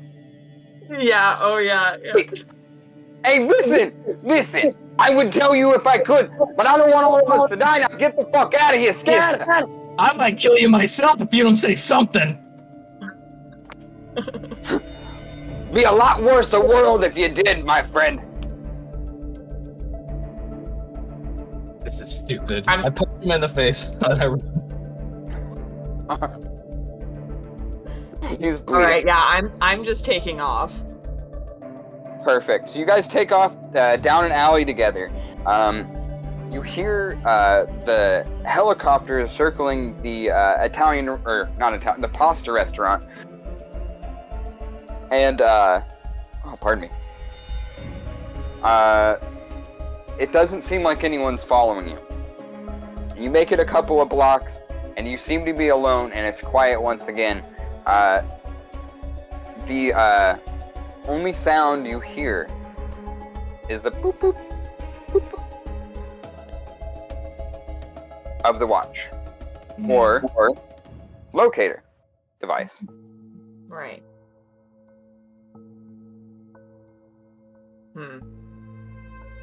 So I think he's not dead. And I think he's orchestrated this. I think you are absolutely right. I don't know that anything else could be the truth. But what does it have to do with us?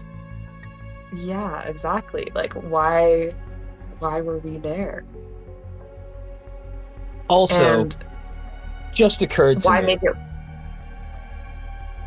Sorry, go ahead. I was just saying, why make it look like a death too? Like, why wouldn't he be like, this is my amazing new technology, now I'm gonna live forever? Right. Why is it a secret? Why wouldn't we just get at least me immediately arrested or assumed involvement since we were around the corpse, unless there's a reason that we're not. Yeah. Well, obviously, because you have to report the death. Yes. Yeah. Someone has to be there to report it. Maybe you're just there as someone to interview. Like, it's very suspect. Yeah. I think we need to go to... I don't know how we're going to get in, but I do think we need to go to MEGAcorp Tower. I was just going to say that probably what we have to do, but also it might be in our best interest just because I'm starting to realize if this is a locator, who's to say that this can't be located? Oh, yes. Yes, we could be being tracked. so we should probably move quickly. All right. I'm trying to think if there would be any. Yeah, no, I don't think I have anything useful in terms of like non-generic items that would help us. So let's just head in that direction. The only thing I have that might help, I've got some drugs and some money that we can trade, but that's about it. I have that I carry a plasma pistol as protection, which I imagine to be like, it's non-lethal. It's a non-lethal form of protection type thing. It's enough to disarm or disengage type thing, but not enough to kill. So I have. I got a couple of things that can kill. I just, in terms of like, useful things, if we're trying to stay under the radar, not a lot of stuff except for my tech stuff. Yeah. Like from there, I'm. That's all I've got really. Aside from then, I take pictures, I record things, and I trade shit. Yeah, actually, in retrospect, some of the things I did write down might be useful for a break-in. So, okay. How's that going for us? Perfect. Well, okay, so yeah, like it's gonna have to go that way because I don't see us being let in under my usual guise of I'm a reporter, because they're not gonna want to talk to press right now. Right. All right, well, here's what I got that we could maybe use. So I've got assorted drugs for trade, like I said, assorted currencies and monies for trade. I have some non-generic food and drink items that, you smuggle for barter. Mm-hmm. I have a gold coin, which is good for trade, and a good conductor in a pinch. I've got some spare wire, a small soldering kit. I have a few fake IDs and fake access cards. I have one small incendiary grenade, and I have 2 knives and a small handgun. Yeah, that kind of goes on what I was going to suggest, is like with your fake IDs and qualifications, also with your hacking type thing. I wonder if you could get us past some key cards or stuff that. If we can get at least one security guard's ID badge, I can definitely get us access cards in a jiff. Yeah, and that would get us pretty much access to the tower. Yeah. Because basically what I'm picturing here is there's gonna be some sort of fucking lab where this is going down.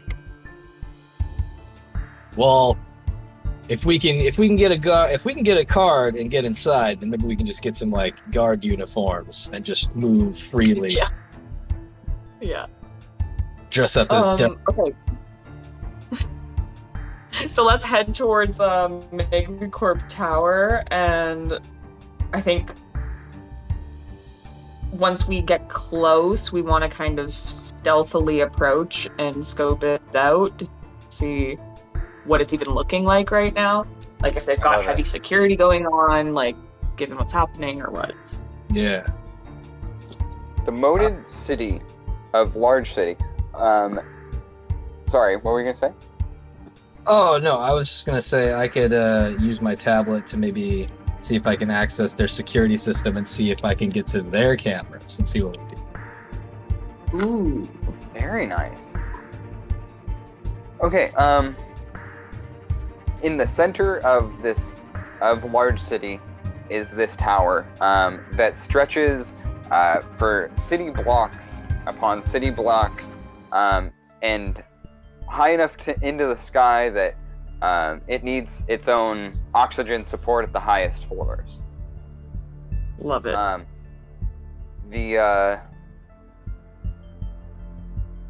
The entrance is one way in, one way out over the drawbridge over the moat. The area surrounding. Okay, so so you enter this area. You're approaching the tower in the heart of the city. Go ahead and roll for me your stealth and tech hacking rolls, please. Okay. Well, stealth is a 4. My hacking is 13.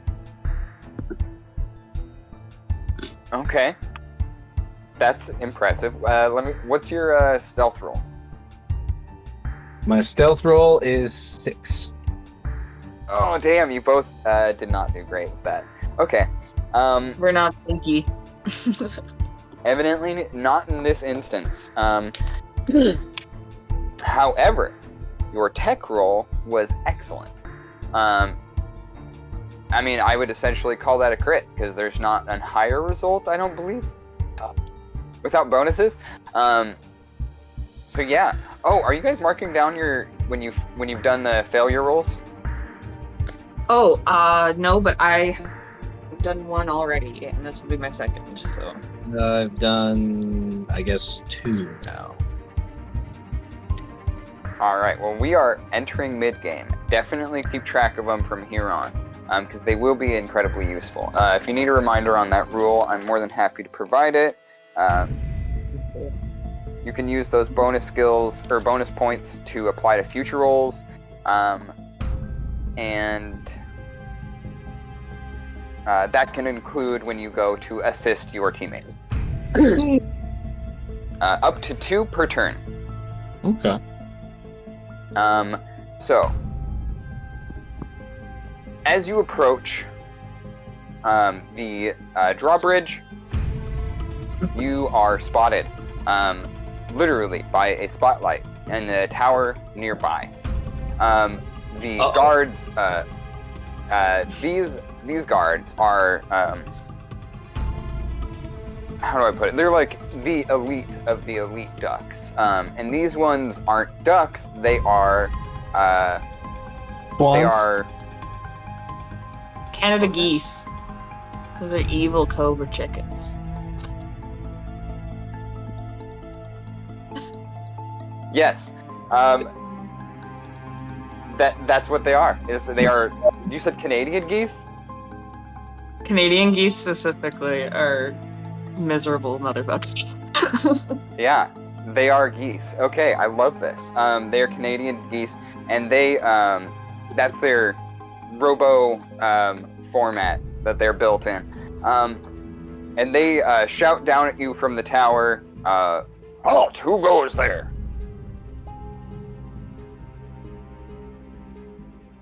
I found a watch! Oh, hey, I'm sorry, I didn't see you there. You're both free to enter. Thank you for your service to our country. As they, their computer screen lights up from the ground from your tech roll, it has informed them that you two were you served in the armed service of a large city, and helped defeat your metropolitan enemies in huge city. So you fought in the business wars of 4042. Got it. Oh yes. Yeah. Good credentials. Very, very, very good. Nailed it. We don't respect nothing but the troops over here. Totally. At ease. Yes. They salute. That's not the salute they do.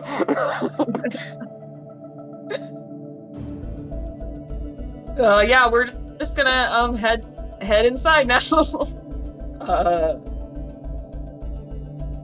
So yeah, I guess. Yeah, so they lowered the drawbridge. Yeah. The doors on. Okay. Yeah. We're free to enter. Yes. Free to enter. All right. Okay. As you cross the drawbridge and enter into the city-like building MEGAcorp, you are greeted by a host of servile robots and automatons and things of that nature, welcoming you into the home of the city, essentially. This world's city hall.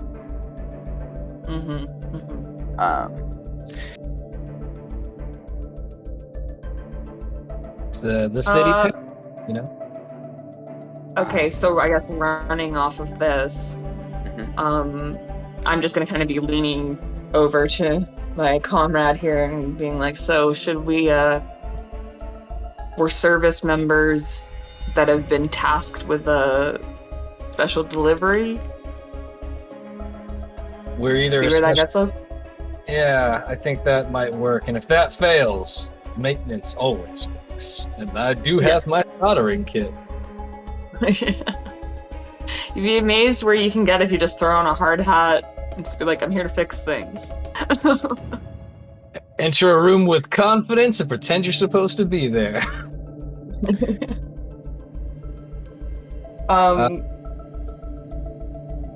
I'm presuming there's like a main desk, information desk or reception.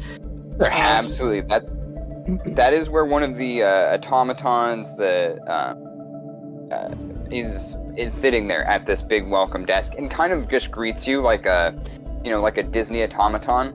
It doesn't really like recognize you as human or really maybe even have a consciousness, but it does acknowledge you as you pass it. And you can, I would say, just kind of like, if you looked at your tablet, Axethorn, you would kind of like, if you were like trying to hack any of these automatons or robots, you would almost see your credentials like as in their HUD or whatever. It would almost be like a little tag above you, like you were a Sims character, or something, where you have like service member, on tour, of building or something like that. Non-threat, something like that. Okay. All right. I will hack the automaton, but also to adjust our access to whatever the highest floor is. Hell yeah, roll for it. All right, that's gonna be a 9. All right. Okay. Damn. Okay. So, as you're almost looking through this robot's eyes at the two of you, you can kind of see your credentials flicker for a moment, and when they come back on, it's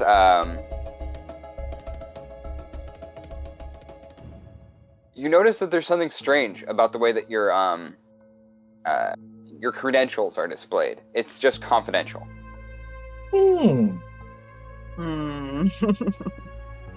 Interesting. Okay. If you would like, actually, you did roll a success. I should tell you that in looking through the files of why it would be giving you this confidential, like, you don't want to be tagged by somebody in security further down the line. You want to make sure these credentials are good. You look into it a little further, and when figuring out how this welcome bot made the determination that your identities were essentially classified but have max clearance,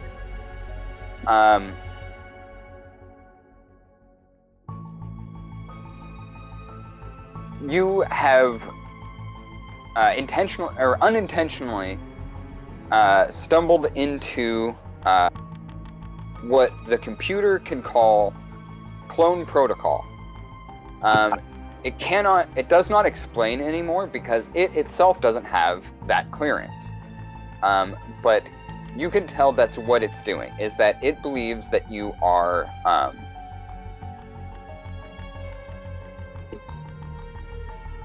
classified as under the clone protocol, in that no one else in the building can see your credentials, but you are allowed access to anywhere.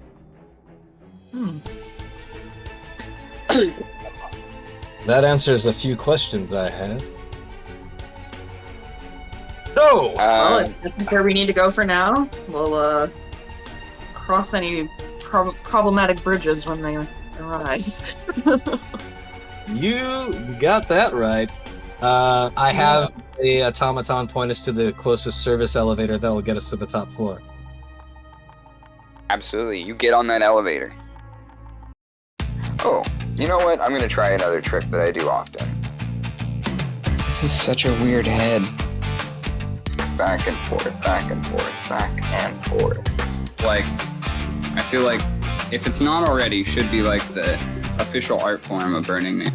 Wow, yeah, that's awesome. No heads, oh my goodness. Alright, like I said, now I'm going to start going in with darker colors. Think about this being so fluffy, that there'd be so many little shapes I gotta get in there.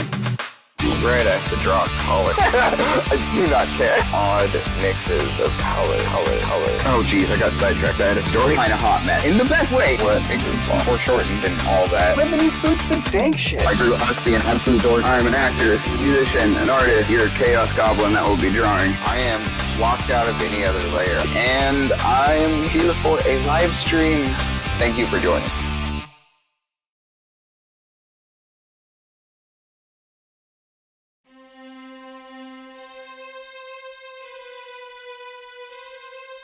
I think that if you're going to do a Willow character, then you definitely need to be thinking about role-playing your theme and role-playing your aesthetic. It actually talks a little bit about like how the Nelwyns, or Willow specifically, has some inherent magic. I think it might be fun if his character was like this, maybe not self-important. He thinks he's better than he is. We find him in a struggle to get, to really know himself. He is the everyman. They do a really good job of that because they give him plenty of foils and characters to bounce off with in his community. It paints such a clear picture in very little words. It's really smart writing because it's showing us, not telling us what and why we're doing what we're doing. This is just the beginning.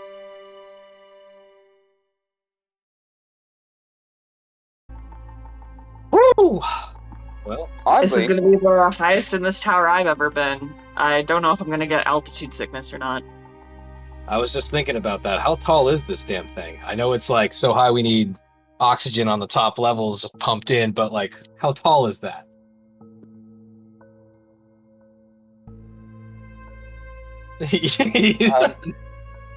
What is I don't know the answer to that question specifically, but what I can tell you is that as you're having this conversation, as you're boarding the elevator, you kind of get in without looking, and as the doors are closing, you hear a little voice behind you. Oh, hey guys! You turn around. You turn around and you see Fleon Bistros IV, the child that letter was addressed to earlier.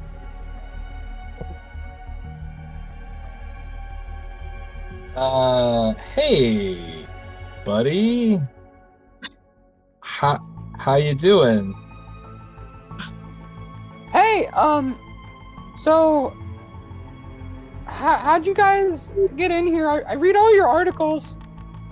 You're really good at journalizing. Oh, thank you. How old is this kid? Like, is it a kid? I'm 7. Oh, okay. Yeah, thank you. That's pretty awesome that you're interested in the newspaper already. Some of my articles you shouldn't be reading. I'm gonna go ahead and say that. Well, my dad always said that if you're not informed, and then you'll how did he say? Then you're gonna be poor forever. That sounds like something your dad would say. I guess He said that I'm too poor to be his son. Isn't that weird? That's kind of weird, cute, right? That's weird because you're a child. If I didn't have it in writing, I think it would be very strange. Well, here's the thing: is that he's the richest person ever. Yeah, no and shit. I think he's pretty good at judge at this kind of stuff. So They tell me not to let it hurt my feelings. You know what, they're right. They're right, yeah. Hey, so has your dad, I like to ask questions. I'm a journalist. Has your dad been talking about any exciting plans lately? Am I getting interviewed by Murphy right now? Ah! Do you want it to be an interview? We can talk off the record if you want, or it could be an interview. I pull out a small camera. You sure are. Oh God! Okay, did you know I always wanted to be a frog person, like in the big city outside of the tower? I've never left the tower. Did you know I've never left the tower? I've lived here my whole life, and I don't get to go outside. But you get to walk around the tower by yourself. That's pretty cool. Do you get to go into a lot of cool places? Oh, well, off the record, yes. On the record, no, I only go in my room where I'm allowed. Let's talk about off the record. Off the record. Sometimes it's good to have an off the record conversation before the big interview so that everyone's prepared, right? Oh, wow. So professional. Yeah, exactly. This is how we do it in the biz. So I didn't take a note. Before, has your dad like been talking about any big plans, anything like he's excited for that's coming up? Well, it's divorce time. He's gonna divorce my the current mom. My mom was a few moms ago, but I don't think she's alive anymore. I'm not clear on this information. I'm sorry. But ultimately, the thing is I don't know, because my dad, you see, he doesn't, he says, I don't respect you. That's what he says, to me a lot. He says it to me, and that's why he doesn't tell me his plans, or, his parents' names, or anything about, like, my family, or how to do, like, basic life things. Hey, buddy, who takes care of you? Oh, I take care of me. Okay. Oh. Hey. Well, and the robots are great. The one that you guys met is Welcome Bot, but I call her Judy. Well, hey, buddy, let me ask you a question. Sounds like you have a tough relationship with the old man. Is there anything that he has explicitly told you don't get to be involved with? Not specifically, but he said, I don't love you, and you're not my son. Oh, did he? That's intense. I'm sorry to hear that. I think whoever told you to not listen to, like, don't take his stuff to heart, that was good advice. You should listen to that. Yeah, that's why I had him killed. Aha! Yeah! Was that why you guys are here? No, Specifically. that changes things, but hey, tell us more. Well, you see, I'm not supposed to leave the house, but, thing is I sometimes do. Hey, your secret's safe with us. Okay. I won't tell anybody. So, one time, I left the house and got kidnapped by, Boss Haas, and he took me to his house, and it was really fun! Boss I is played good a guy. lot of games with him, and, I bet a lot of money, and I'm pretty good at gambling. I know how to pick a winner, that's what he said. And we became buds, me and Boss Haas is the thing, and we're buds now, and, I wish he was my dad. Me too. And that's why I killed my dad.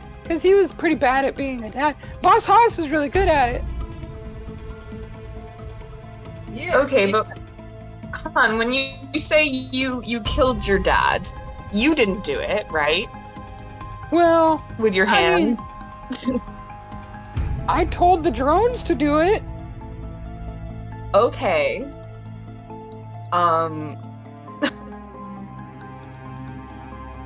That How do I ask this to a 7-year-old? very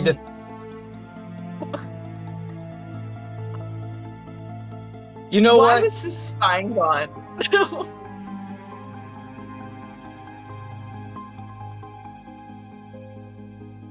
That's a Did good you- question.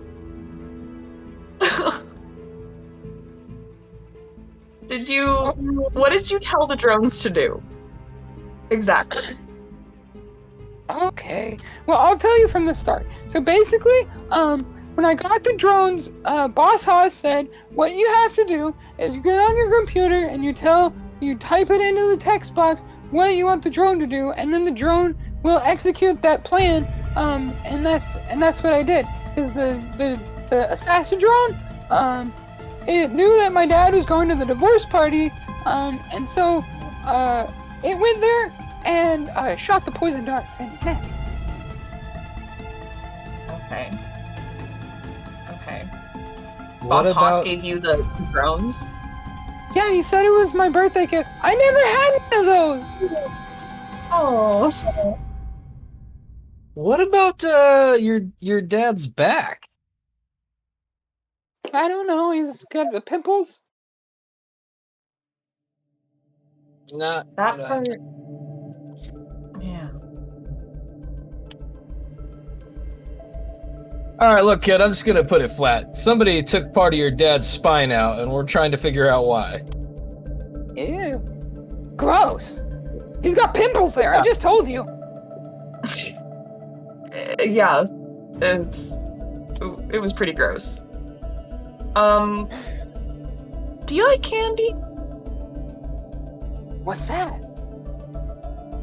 You've never had candy before. I'm gonna reach into my bag and pull out some, like, delicious, non-generic chocolate for him. Like, he takes a you've bite. been really helpful for us so far. Well, yeah, I like you. You guys are really cool. I think, like if Boss Haas, wasn't my best friend already, you guys would be my new best friends. Well, that's very nice. That's very nice. Hey, did Boss Haas know anything about us being at the divorce party? Well, he said that, make sure they're not at the party, because they're really good detectives and you'll go to jail. I think that's what he said. Aha. Okay. Well, thanks for that. Did he say that? Now I'm starting to question you. Are you telling us the truth? You can tell us the truth. Well, I have this thing that, I don't know, how to not tell the truth. I just say kind of what comes in my mind. The first thing I think is, and then I say it. Okay. That's fine. It's just boss gave us an invite to that party, and so we're just trying to understand why and what happened. You know? Oh, okay. I mean, maybe he wanted me to go to jail, but that wouldn't be very funny. It wouldn't be a good prank to play on your best friend if Boss Haas thinks of me as his best friend or his son. I don't know. But you Does your dad have an office? Oh yeah, it's at the top. You wanna? We're going there already. Yeah, We're almost there. It's just gonna take another couple minutes. Maybe you've been in there before. I'm not supposed to, but I do it anyway. Yeah, we all sneak around sometimes when people aren't home. Yeah, I mean, I don't leave the house because he doesn't really do that either. Except for like, if he really, really, really, really, really, really has to. Like for a divorce party. Yeah! Boy. Starting to put the pieces together here. Well, we're almost at the top floor, and we could keep hanging out if you want, but I'm not, I think I might, head out after that, unless you really want me there. You know, it's probably good that you're not around, but I will ask you one thing that might be helpful. Just, is there anything dangerous on that floor that we should be aware of? Well, I mean, just like the assassin drones and the security robots and the current wife of my dad. I mean, yeah, it's kind of like, I mean, but you guys have the security clearance that basically means you can do whatever you want. Like, it's basically my dad's clearance, actually.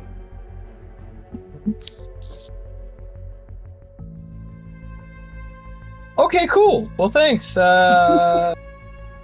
Here's some more candy, and you know, maybe when this is all over, you find a therapist. You're gonna be pretty rich, so I think it'll be well.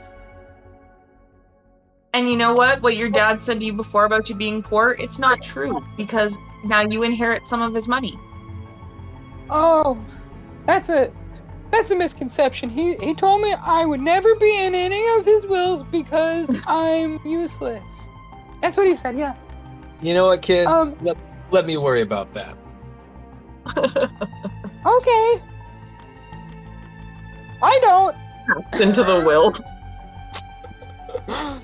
All right, well, it's been really lovely talking to you. I'm sorry that most of our conversation was off the record, but if you ever want to interview me for, like, I know a lot about, video games, and, Well, you know what? I am gonna be running a piece on your dad's, like, kind of life and legacy. Is there anything on the record you want to say? And I'll just, like, pull out my recorder. Yeah, for the record, I want to say, I've been reading a little bit about, like, philosophy, and this isn't necessarily about my dad. I mean, not technically, but sort of is.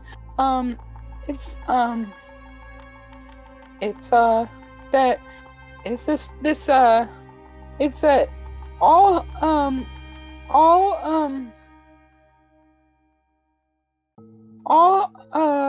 hierarchies are inherently corrupt and unjustifiable, and at the head of every oligarchy is a tyrant that doesn't deserve to live. I think is what I was trying to quote here. I can't remember who wrote it, but that's basically the sentiment that I want my dad to read about me saying it, because maybe he'll give me some attention. Okay. All right. I don't know if I'm going to be allowed to run that exactly, but I appreciate it. Oh, also, right, fuck you, Dad. That is definitely not going to be able to run, hun, but you know what? Off the record, I agree completely. Completely. Well, we're lucky that this is a 600 floor building. This has been quite a long elevator ride. Yeah, we're almost at the 666th floor. Yes, the top floor. Of course it is. At a whopping 26,000 feet elevation. That's what it would take. Checked. Oh. That's a really tall ceiling. That's very, very tall. But you did say it was city blocks wide, so... You sure did. This is a giant just a giant dildo on the earth. It is the ultimate phallic symbol. It's It the is. ultimate monolith. Good lord. Which really, like, every city has one. I mean, you're not Okay, well, I'm more puzzled than ever now because, like, there's still someone else involved here. Yeah, I think it's Boss Haas. I think he set the whole thing up, but I don't think Boss Haas knew that the CEO had this clone thing going on. So that's a wrinkle in the whole plan.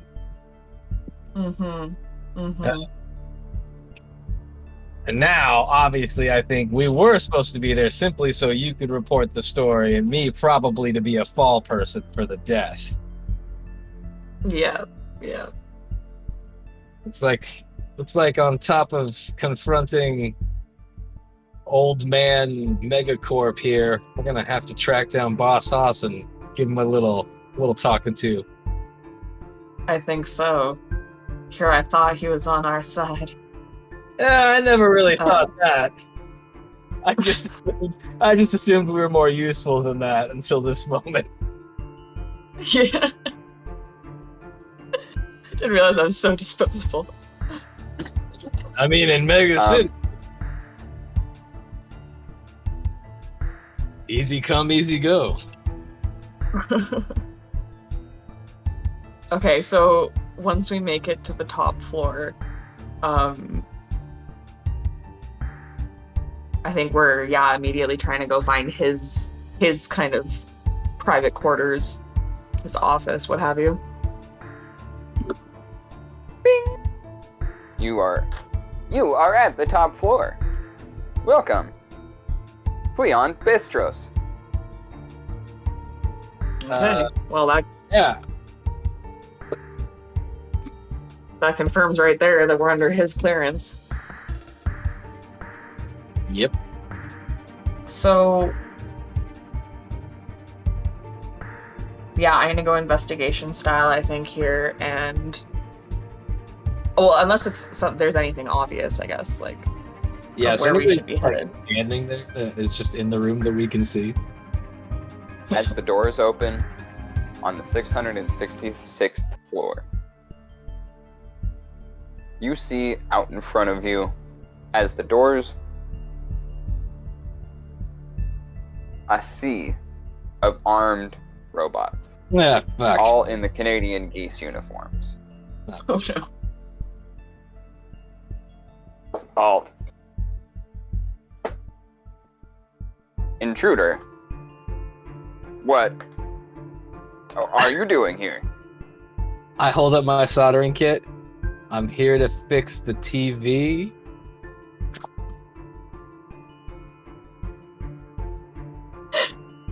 You can see there, them kind of pause for a moment.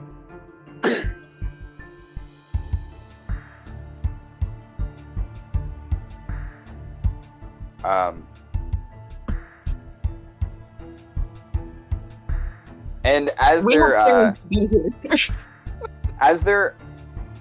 red eyes are training on you, their weapons all kind of like whirring to a start, these big, large, like plasma and electrical charge weapons kind of charging up. You kind of see them check your clearances and immediately start powering down. Welcome. Cleon Bistros. Would you like a escort to your office? Yup.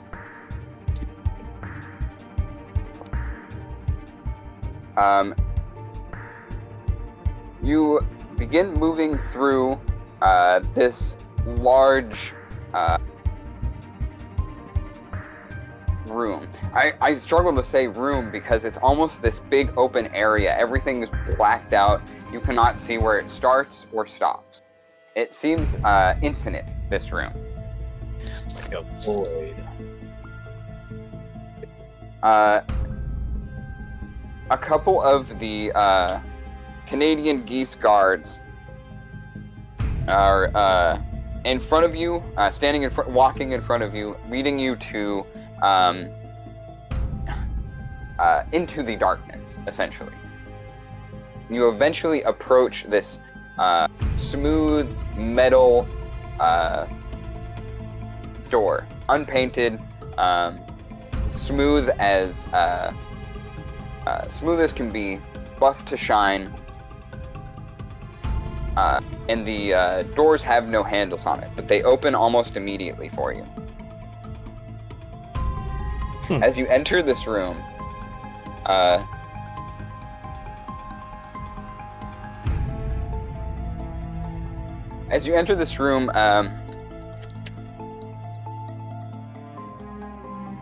you see a bunch, you see several 6-foot steel tanks and nothing else. You'd say probably rows of them, dozens, hundreds.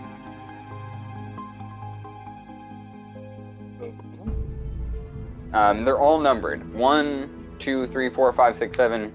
You can see them leading back, rows and rows and rows of them. How big are they exactly? 6 feet. 6 feet. Okay. Well, That's a lot of bistros. yeah. That sure is. Sure is. Are any of them active?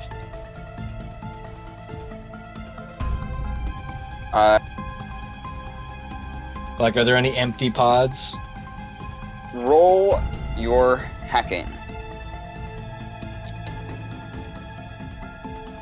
Oh, and Murphy can do investigation. Sure.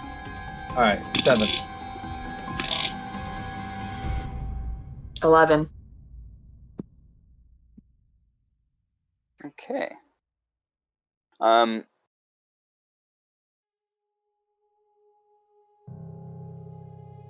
As far as the hacking goes, you don't get too far in before you're bounced back out. But you can tell that at least one other of these clones is in prep, is being in its prep stages to be activated. And you can see that it has been activated in the last few hours. Murphy, however,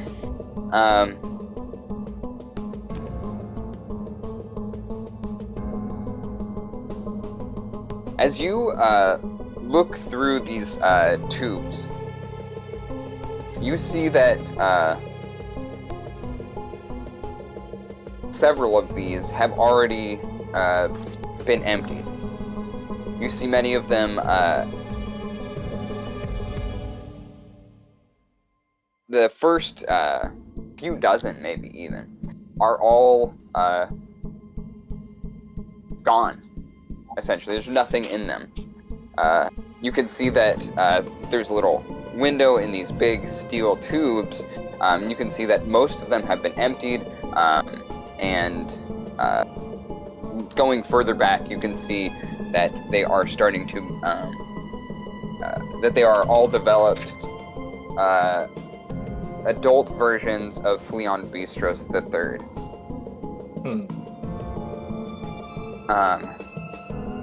You can also see, Murphy, as you are looking at all of these clones, you begin seeing something curious. This room, his office, is dark like the rest of this floor. But you notice that there is a rectangular outline in the distance, in the shape of a door. Not necessarily. It seems to be kind of tucked away into a corner.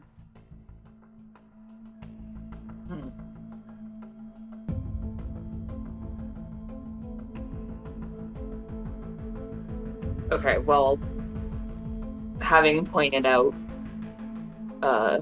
to Silas the fact that there's already a bunch of them that are out and the rest look ready to go. Yeah, so obviously we're not dealing with just one clone here. He wants many, many versions of himself. But Yeah. it seems like there's somewhere else we can go here. I'm Well- curious to keep going. I'm curious to see where this goes to. I am going to set something up here real quick before we do that, though. I'm just gonna drop over here behind a few of these unopened clones, and I'm just gonna rig up this incendiary grenade that I have, that I mentioned earlier. Just pop it back here on a little timer with a booby trap, just in case. This isn't going to affect you actually doing this, but roll stealth for me. Do you want me to as well? Or just... That's a crit. That's Sure. Double sixes? double stick. I mean, you can if you want, Murph, but you don't have to. Yeah, I rolled shit as well, but I'm not making any effort to be stealthy at this point. I'm quite obviously... I was just going to say, actually, that I'm going to start taking pictures of all this. I love it. Okay. Clone floating in the fluid and stuff. I might have to break this story. I don't know if I can keep this under wraps. Yeah. Right? I'm saying it's time for rogue. change in this city, and if that means we gotta wipe out a bunch of clones, then so be it. We're going to blow this thing wide open. Literally. So that goes, you plant the incendiary grenades, no problem. You've taken your pictures without a hitch. Hell yeah. All right, should we go to that door that you mentioned? That's where I'm headed. Okay, let's do it. We won't be able to know the full story until we see everything. So, yeah, you said it looks kind of tucked off in the corner. Presumably we have the ability to open it. What's interesting is you remember Axethorn telling you it was just the outline of the door, but now it's open. You see light pouring into the room. I'm sure this is good. I'm gonna call in. Is anyone in there?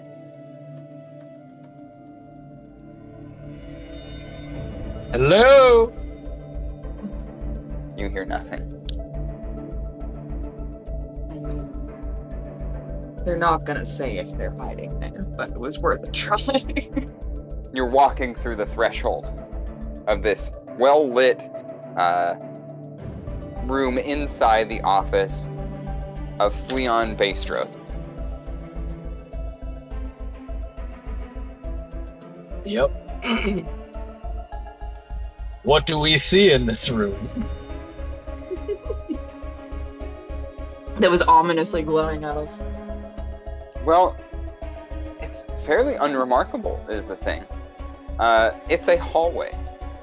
As you walk through this hallway of cold, hard steel floor to ceiling, almost like a like it was designed as all of one square piece that just leads directly ahead of you. As you continue through it, you see another door at the end of it. You open it, and behind that door,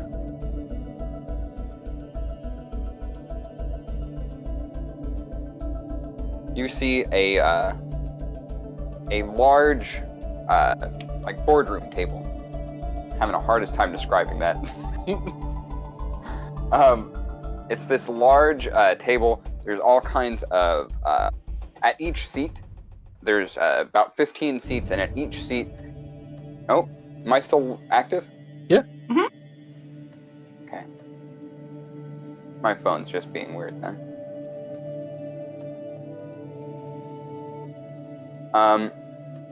At each of these seats, there is a handful of, like,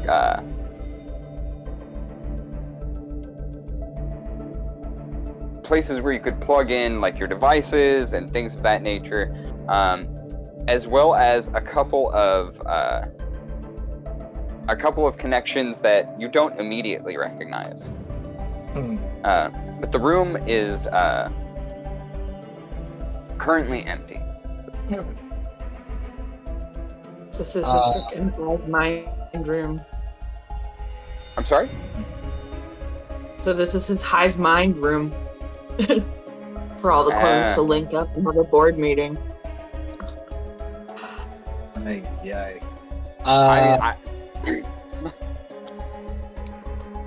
I have the watch, so I look at the watch to see what the GPS locator is saying first. And then second, I want to see if this watch maybe fits into any of these unrecognizable ports. At the head of the table, in the fanciest chair, you see that this watch is the perfect size for one of the slots available. As you put it in, you see another set of lights in the room turn on.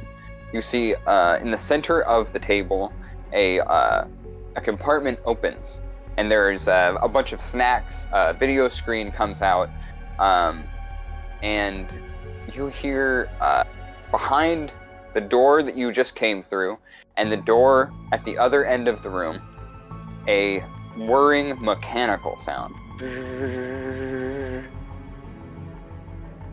And in a moment or two, you hear these door handles turning. Do you want to do anything before they open? I'm pulling out my plasma pistol. I'm definitely drawing my handgun and one of my knives. As the doors open, you see Fleon Bistros III. And then you see Fleon Bistros III. And then you see Fleon Bistros III, reiterated 15 times. Each of them has their own bodyguard with them, and they see you with your weapons extended. Are the bodyguards also clones? The bodyguards are Canadian geese. That's better, I guess. Which is kind of the same thing. Yeah, they're cyborgs, so they're essentially clones. Yay. Wait, these are the elite of the elite. These are just pigs. As I'm standing there, I kind of whisper under my breath. I should have saved that grenade.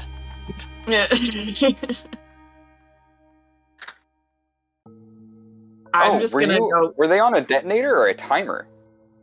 They're set up on like a detonator / timer. It's like a booby trap, but like a failsafe. So if we leave and blow up, the clones go by. But it's rigged now, so it's in the other room. I can't just like stay here.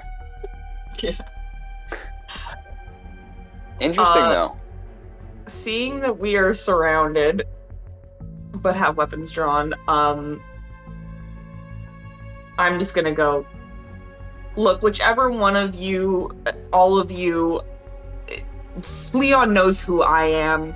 I know who you guys are. What the hell is going on here? How many times have you died? What? So how many times have you died? You see all of the Fleons go to their chairs, and all of their guards are both standing right where they were left, at the entryway to both doors, weapons trained on you. But all of the Fleons almost are pretending like you don't exist. Pardon me. They're just going about their business meeting. Yeah, it seems the watch has a slight glowing to it. Oh, I meant to say there's only 14. One is missing, the one at the head of the table. Sorry. Okay. Oh. Well, nobody's reacting. They're just sitting in their chairs, and there's one seat open. They're all just saying blah blah blah blah blah blah blah blah blah blah blah blah blah all at the same time. I sit in the chair.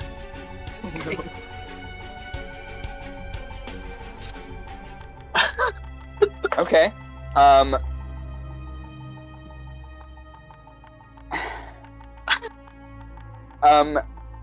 Go ahead and roll tech for me.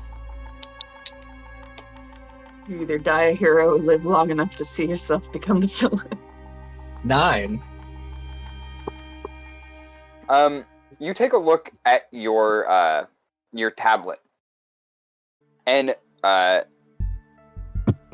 you kind of are trying to get as much information that you can as quickly as you can, and so you check in with the security guards and how they're why they're not shooting you already, and they are confused. And they are in a state of indecision, essentially. They see that physically you do not meet Fleon, but your credentials say that you are Fleon. Right. Once you enter the chair, all of the arguing, the fake arguing of these clones stops, and everyone diverts their attention, other than the guards, who are still pointing their weapons, but not doing anything. Stuck in this indecision loop. Everyone looks at you. What do you do?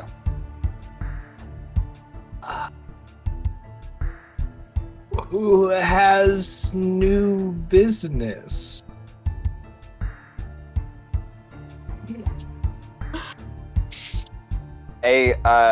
One of the clones speaks up.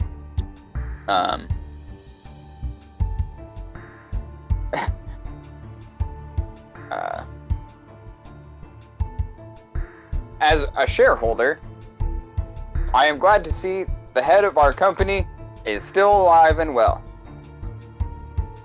I would like to congratulate you on your continued success, sir. Thank you. Does All anyone... hail MEGAcorp. All hail MEGAcorp. Does anybody have old business?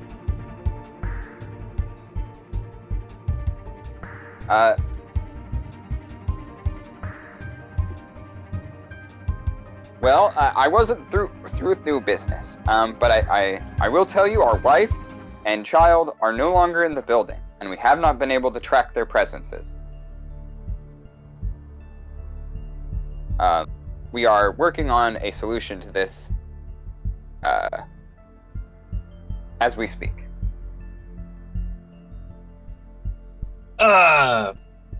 Could someone get me the missing footage from the divorce party? Playback beginning. This is actually footage from some of the I was gonna say body cams, but they don't have body cams. They have internal memory for the robo-duckies. Okay. So you're seeing essentially from the point of view of the robo-ducks, and you hear Fleon having a conversation with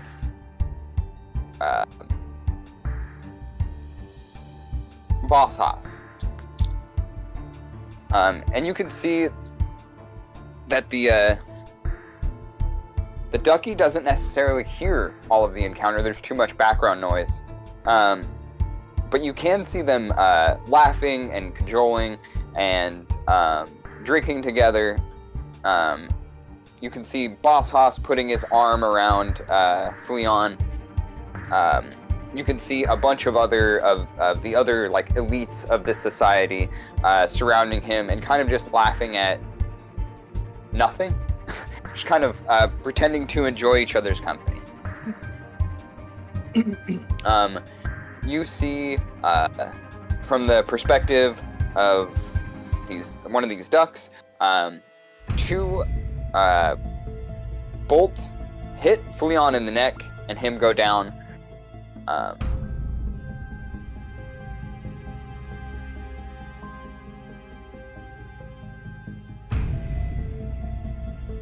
And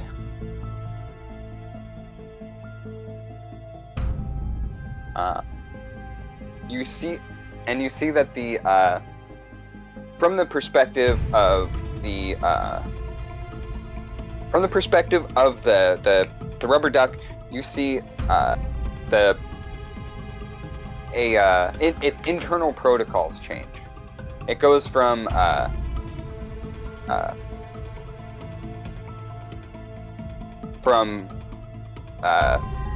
protection mode, which it would be doing at the party, into what it calls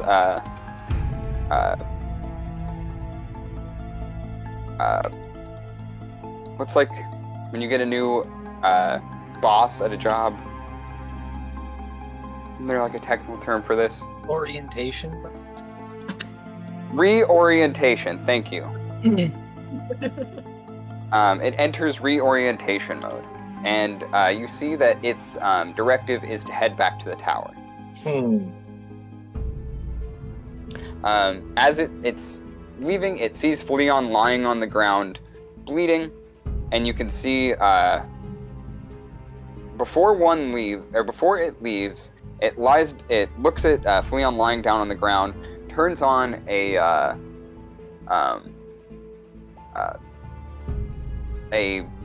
plasma cutting surgical tool on its utility belt and removes the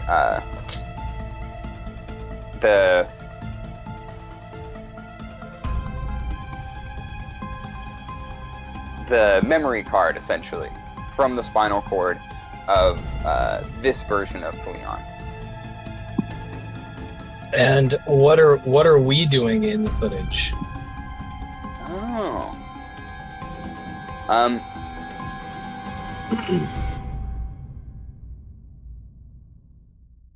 So you don't see yourself in this footage necessarily. You could kind of see yourselves in the background, but it doesn't appear that you guys directly witnessed all of this happen.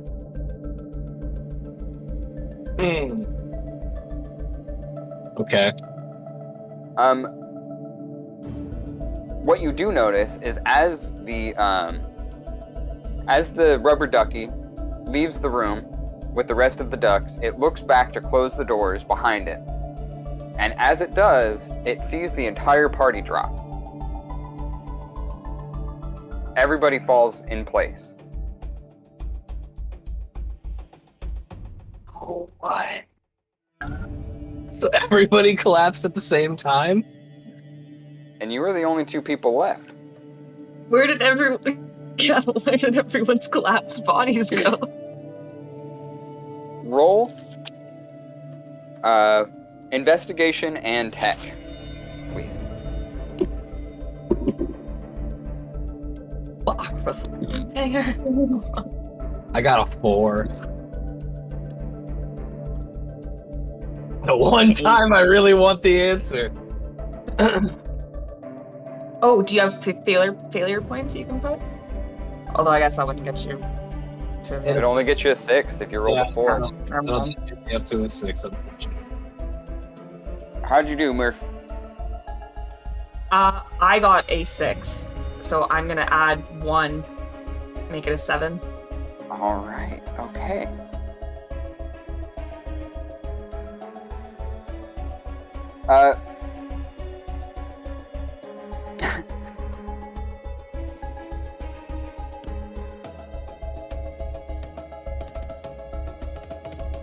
So Murph, as you are kind of just trying to figure out what's going on, all these lingering questions kind of running through your head, you have what you can only describe as a vision. An image of you standing around are standing in a large, open, green field. Something like you've never seen, or you can't recall seeing anytime recently. You see, you have this strange vision of yourself and an Axethorn walking through a heavily wooded area. You see yourselves approach a waterfall. And as you're sitting, as you see yourself, almost in the third person, sitting there with Axethorn, having this picnic by the waterfall, your mind is taken over by flashes of color and this large, grating sound that almost makes you pass out entirely. Your body feels like it's throbbing. Your blood feels like it's pounding against every vein.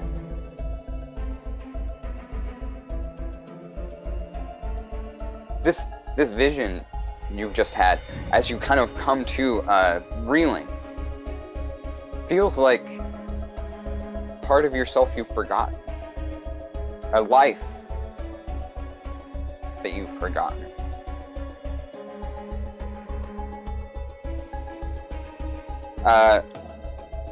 Axethorn.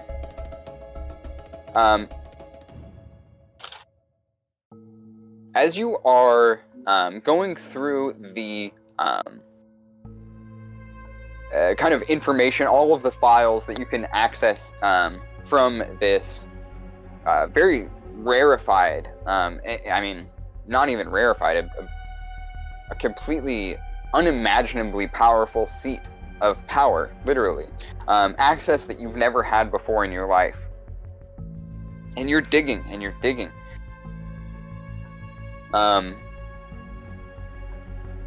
You're not coming up with any answers quickly or finding what you're looking for fast enough. Everything seems like it's in lawyer speak, hidden behind layers and layers of subtext and subterfuge. Roll patience.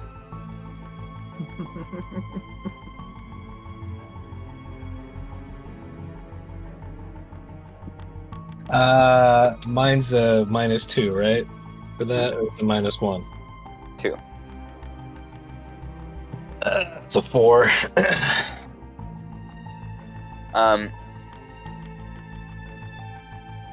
Axethorn, you can feel your face turning red. You are that you feel that uncontrollable rage that exists inside you when you can't get what you want fast enough.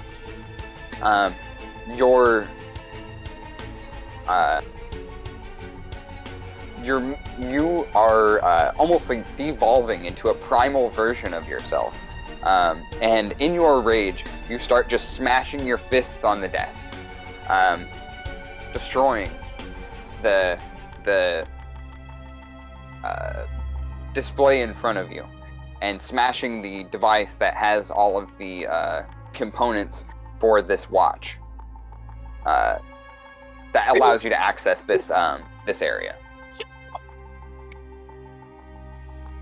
And as you do, you hear a little door open, a literal door, at the bottom of one of these walls, and out comes this little droid, wheels and a square little, I guess like more like trapezoidal kind of robot, kind of wheel out and start sweeping up all of the debris from the smashing.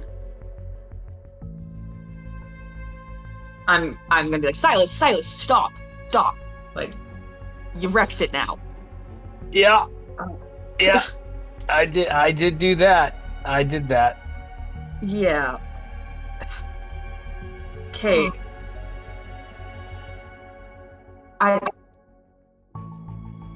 We might have lost our ability to figure out the answer to this, but my biggest question right now is, are we going to be able to get out of here and scrub the fact that we know this now, so that we're not going to have something on our heads? Because this is way bigger than us, I think. And 2, do we have microchips in our spines? Are we clones? Because I just had a vision.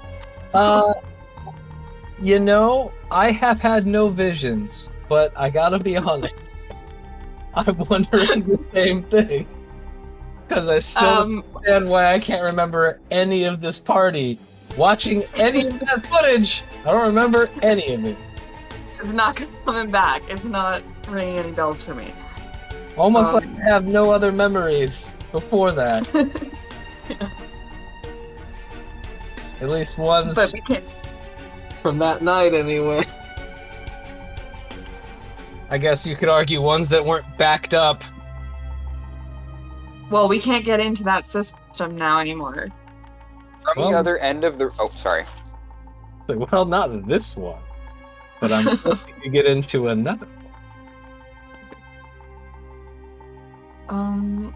From the other end of the room. From the open door and behind all of these pig bots. You hear a little voice. Oh, hi guys. I was wondering when you'd show up. I saw in the displays in this room that you guys might be in some trouble. You could say that. Did you break the thing? Yeah, I do actually have a question about that there, little dude. What's your earliest memory? Oh, okay. Well, I guess my first memory is on my 3rd birthday. My dad and my mom, they took me to the movies. And when we were done watching the movie, we left, and it was a really good movie, and I was really happy about it, so I was kind of like dancing and jumping around. I was really excited. And then my dad told me that I was showing too much joy, and I should calm down. And that was probably my first memory, yeah. Okay. Looking at this kid, does he seem shocked by the fact that there's 14 of his dad in the room right now? No. Yeah, that's about right. I think. For a minute, I was like, "Oh, maybe this is his like backup clone. That's why he hates him so much, because he's a kid and not an adult. He has to develop normally." Or maybe it is literally just his kid, but he's not his favorite. If he's not safe, I'm just be like, "What's your real name?" Well, I know I introduced myself as Fleon, but my dad, on my birth certificate, my dad actually called me Peon.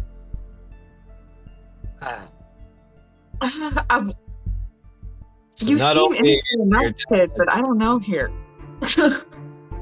Okay, well, the thing is I kind of thought you guys,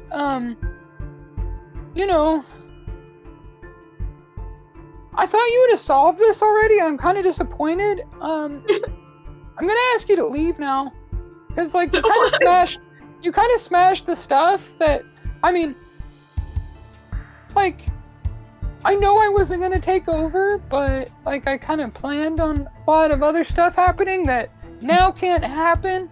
At least not for a little bit longer. And that's delay of plans is gonna make some people unhappy.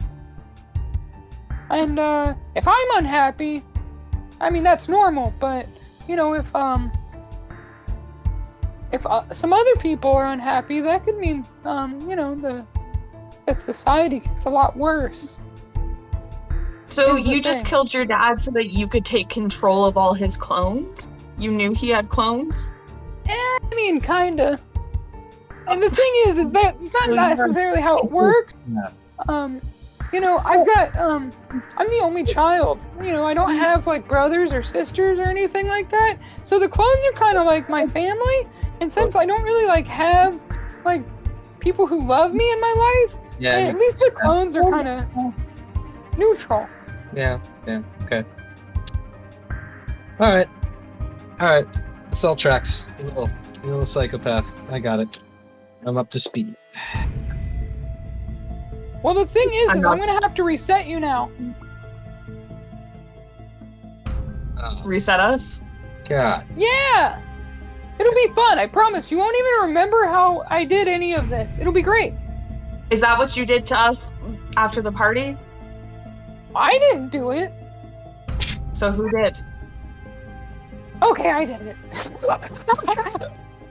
This story is gonna get out. Oh no, that's silly. Alright, so are we clones or robots? Well, the thing is... And, he grabs a remote out of his, breast pocket, and he hits a large red button in the center of it. The thing is... As he does, the, sides of the room, on either side of the table, the walls begin lifting up. The thing is, I'm getting out of here. I'm gonna be like, run. I'm heading towards the nearest door if I can. Yeah. Go ahead. I don't know if that's survival or fight or athletics. No rolls. I don't have like a good enough excuse one way or the other for you to roll for it. You start leaving. And you're I'm assuming you're both running? I guess. I wanted to know what was coming, but I'm also like, I should probably leave. Okay. So the walls of the room are lifting up, revealing around you just dead space. There's you can see the stars. You can see below you is you can see what you would normally be able to see, the horizon, or the curvature of the world around you because of how high up you are. But you can kind of just, it's like there's not like a horizon as much as there is just the end, like nothingness, more space. It's like an island floating.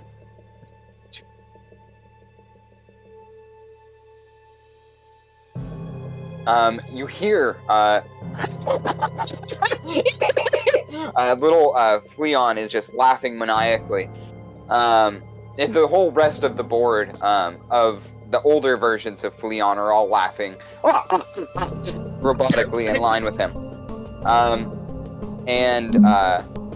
As you go to exit, the robots, the pig bots just split for you. They are allowing you to leave. As you run down this hallway that you were in earlier, or I assume you're leaving the way you came in, right? I feel, yeah, there's only one way in, one way out, right? No, there's another exit, or there's another door at the other end of the room. Oh, shit. No, I would go back the way. Yes. So, as you begin heading down that hallway, you see those walls are lifting too. What used to be this almost like single piece of metal seems to have had seams this whole time. And in fact, the floor to the ceiling, all of it, is kind of disappearing behind panels, rolling into itself. And around you, you see, as you saw in the last room, the dead of space. And in front of you, as you are bolting down this hallway, this glass tube hallway, suspended in the air, you see the door at the other end open. and a female form at the other end of it. She's waving you through, like, come on, this way.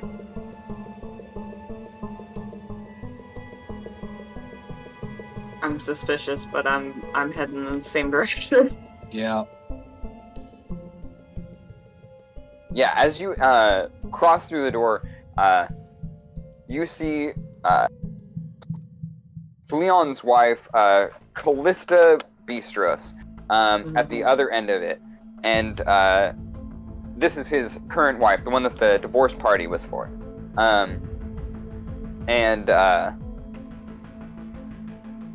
She is ushering you through. As you get through the doorway, she slams it shut and uses a special locking mechanism to basically seal the door shut. She says, "We only have a little bit of time. You have to leave as soon as you can. I have a secret way out of the building. Follow me." Lead the way. You follow. Excellent. Listen, there's only a couple of moments. You have to leave before they reset you again. Here, and she hands you it's like a lead suit. Seems hazardous. You only have a moment. Put it on. As I'm putting on the suit, can I ask a question? Hurry. I'm putting on the suit. I'm just like, how many times have we been reset? Do you know? Hundreds. Dozens. Thousands. There's no way of knowing. Is that your actual kid? Well, I mean, technically, yeah.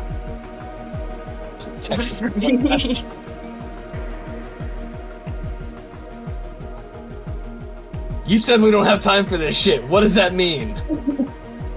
Well, we literally don't have time for this shit. Let's go! So give me a straight answer. Then yes! I gave birth to him! Okay. He's a weird fucking kid. Okay, I'm just gonna run. He's a little psychopath. I don't know what you did, but you do better. I ran away. As you're running,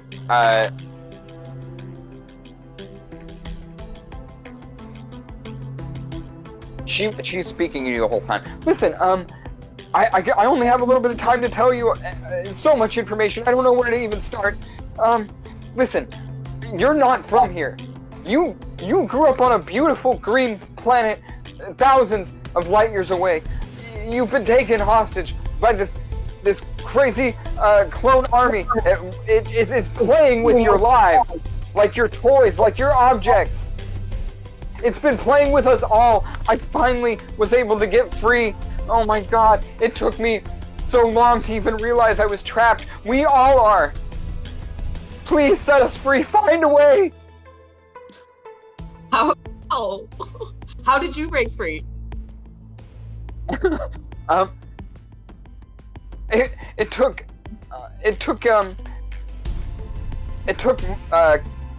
Boss Haas kind of giving me a couple of little hints. Haas is known for a long time, but that's because frog people can't be mind controlled.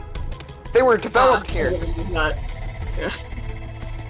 All right, are we clones, robots, or just implanted with some kind of chip? The thing is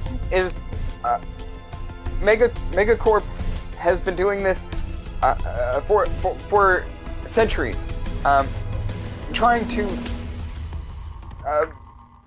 It's like a childlike intelligence, just playing like a kid with a magnifying glass, burning ants. Great answer. It just wants to torture, and I think our consciousness is on the microchip. I think our consciousnness has been downloaded. All right. Am I vaguely correct here? Looking to the mic, is that I don't know how any of this works. It's like it's like you were programmed with a new personality. Last week, you might have been a surgeon. A month ago, you might have been a famous beanball player. But today, you're an investigative journalist. And I think to the detriment of MEGAcorp. Very lucky for all of us that you two have these specific set of skills that maybe even shouldn't exist in this world. But I don't make the logic. I don't make the rules here. I just listen. Here's your exit. You have to go now. And she pushes you down a chute, like a slide. Whee!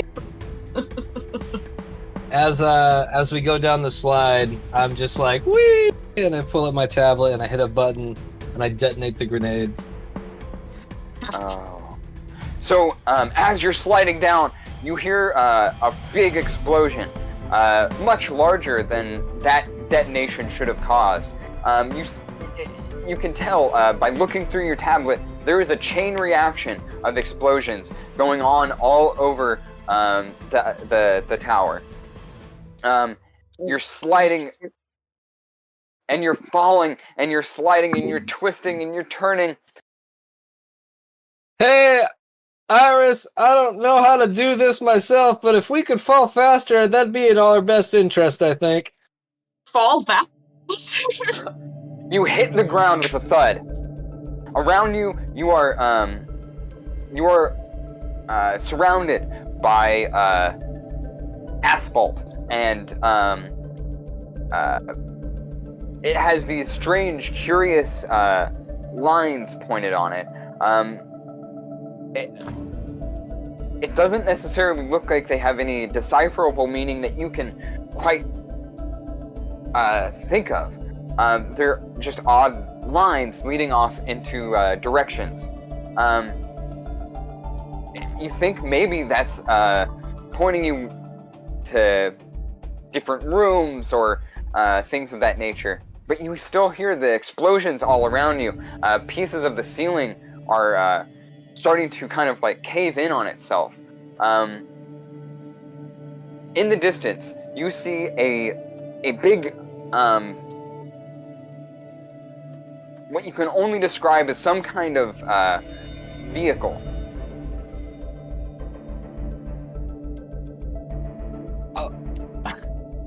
So, are we outside the building or still inside the building? It seems like you are in a basement level. Somewhere you've never ever seen before. Okay, well, the first thing I'm gonna say is, ow, because that was a lot of fours. I'm gonna run towards the vehicle. Yeah, I'll pull my broken body up off the ground and drag myself to the vehicle as well. Perfect. Yeah, excellent. You approach the entrance of this vehicle, and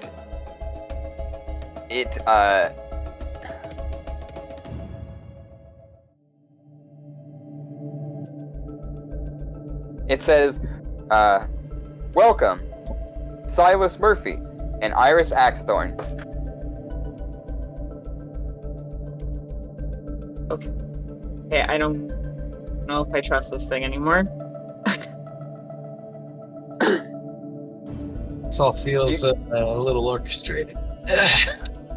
Do you go in? I mean, at this point. Well, yeah, I Explosions guess it's all around that or you. we're running. Yeah, let's get in. All right, let's see how deep the rabbit hole goes. Iris, This better be taking the boss, I swear to God. you notice you are almost compelled, driven to this very specific seat in the front of the vehicle. It has a U-shaped device that you you've never used that you can remember, but seems inherently familiar to you. You sit at this chair, your hands fit directly into these well-worn grips. Silas, you are driven to the seat right next to her, in the cockpit of this large machine. You don't recognize it. It's nothing that the city, that exists in the city, but it feels familiar. As you sit at this seat, I'm gonna have you both roll investigation tech hack.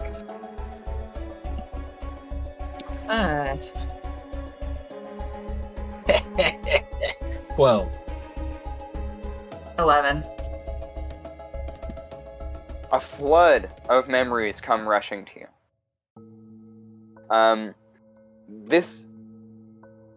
You remember a past. Long, long ago. You lived on Earth. Your lives were peaceful. You worked for the International Space Exploration Team, a government-funded program put together through all of the world powers of Earth at the time to explore space, to try and find new answers to old questions. You were dear friends, and you would often go on long hikes in between your expeditions into space. You were at a waterfall one day, having a picnic, enjoying each other's company, talking about what you might find on your next expedition. When the sky went dark, you remember light. Bright, hard light hitting you both, circling you. And then your memories go dark. And you're back in the cockpit of this ship that now you remember is yours. That you were taken here.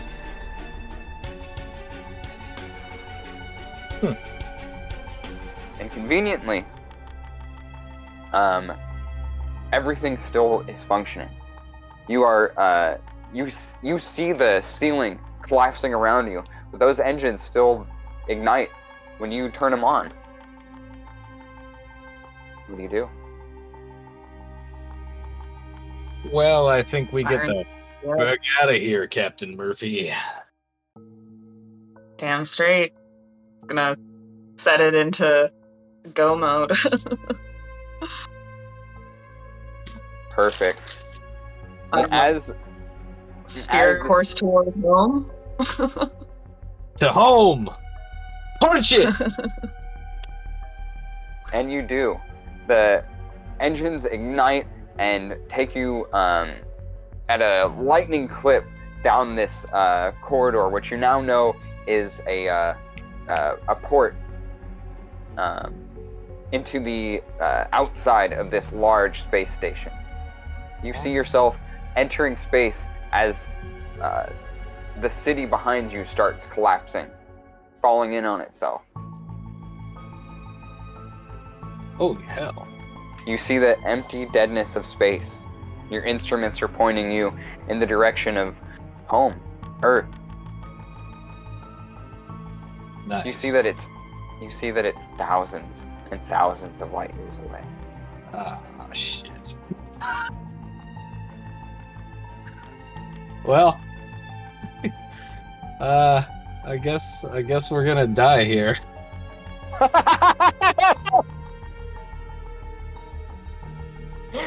And but at least we're free, right?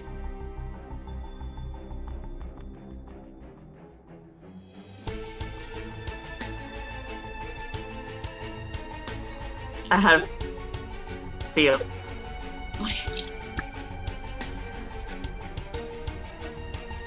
what was that, Murph?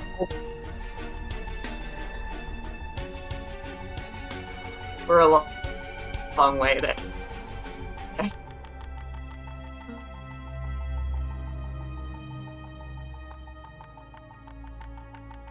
Oh gosh, I think I'm having a bad connection. What was that again? Sorry.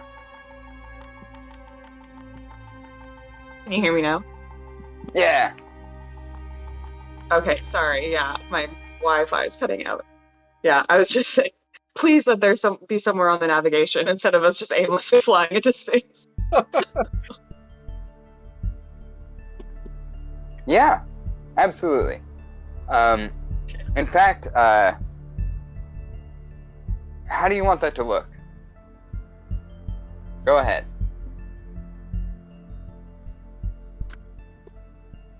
Sorry, can you say that again? Yeah, what do you want that to look like? What should it look like? What, something showing up on the I radar? guess, like, yeah, some sort of planet showing up on the radar and us taking a chance on, I guess, we're heading that way. See what else we can find, and hopefully it's a better stuff than the last. You hear on your radio, the communications is lighting up. Is that you? Is this Unit 4949? Is that Murphy and Axethorn? Yeah, I can confirm. My God! My God! Thank God you're alive! You've been missing for 10 years! We've been sending signals to your ship daily for the last decade. The advancements that you made, we thought you were dead, but we hadn't given up. We're sending a ship to you now. It'll be there within the next couple of days. Stay in that location. We're coming for you. Roger, thank you. Thank you for not giving up on us. Oh, thank you. Thank you for your service. We look forward to hearing your report. I don't know if we can report much, but we'll do what we can. We only remember one iteration. It's a long story. Yeah, we'll have to talk about it. Well, this is a momentous day. We'll have a giant celebration in your honor when you return. What a joyous day! Totally. Did you say 2 days? Yes, in the time you've been gone, we've been able to develop a lot of technology that allow us to travel at great distances in short periods of time.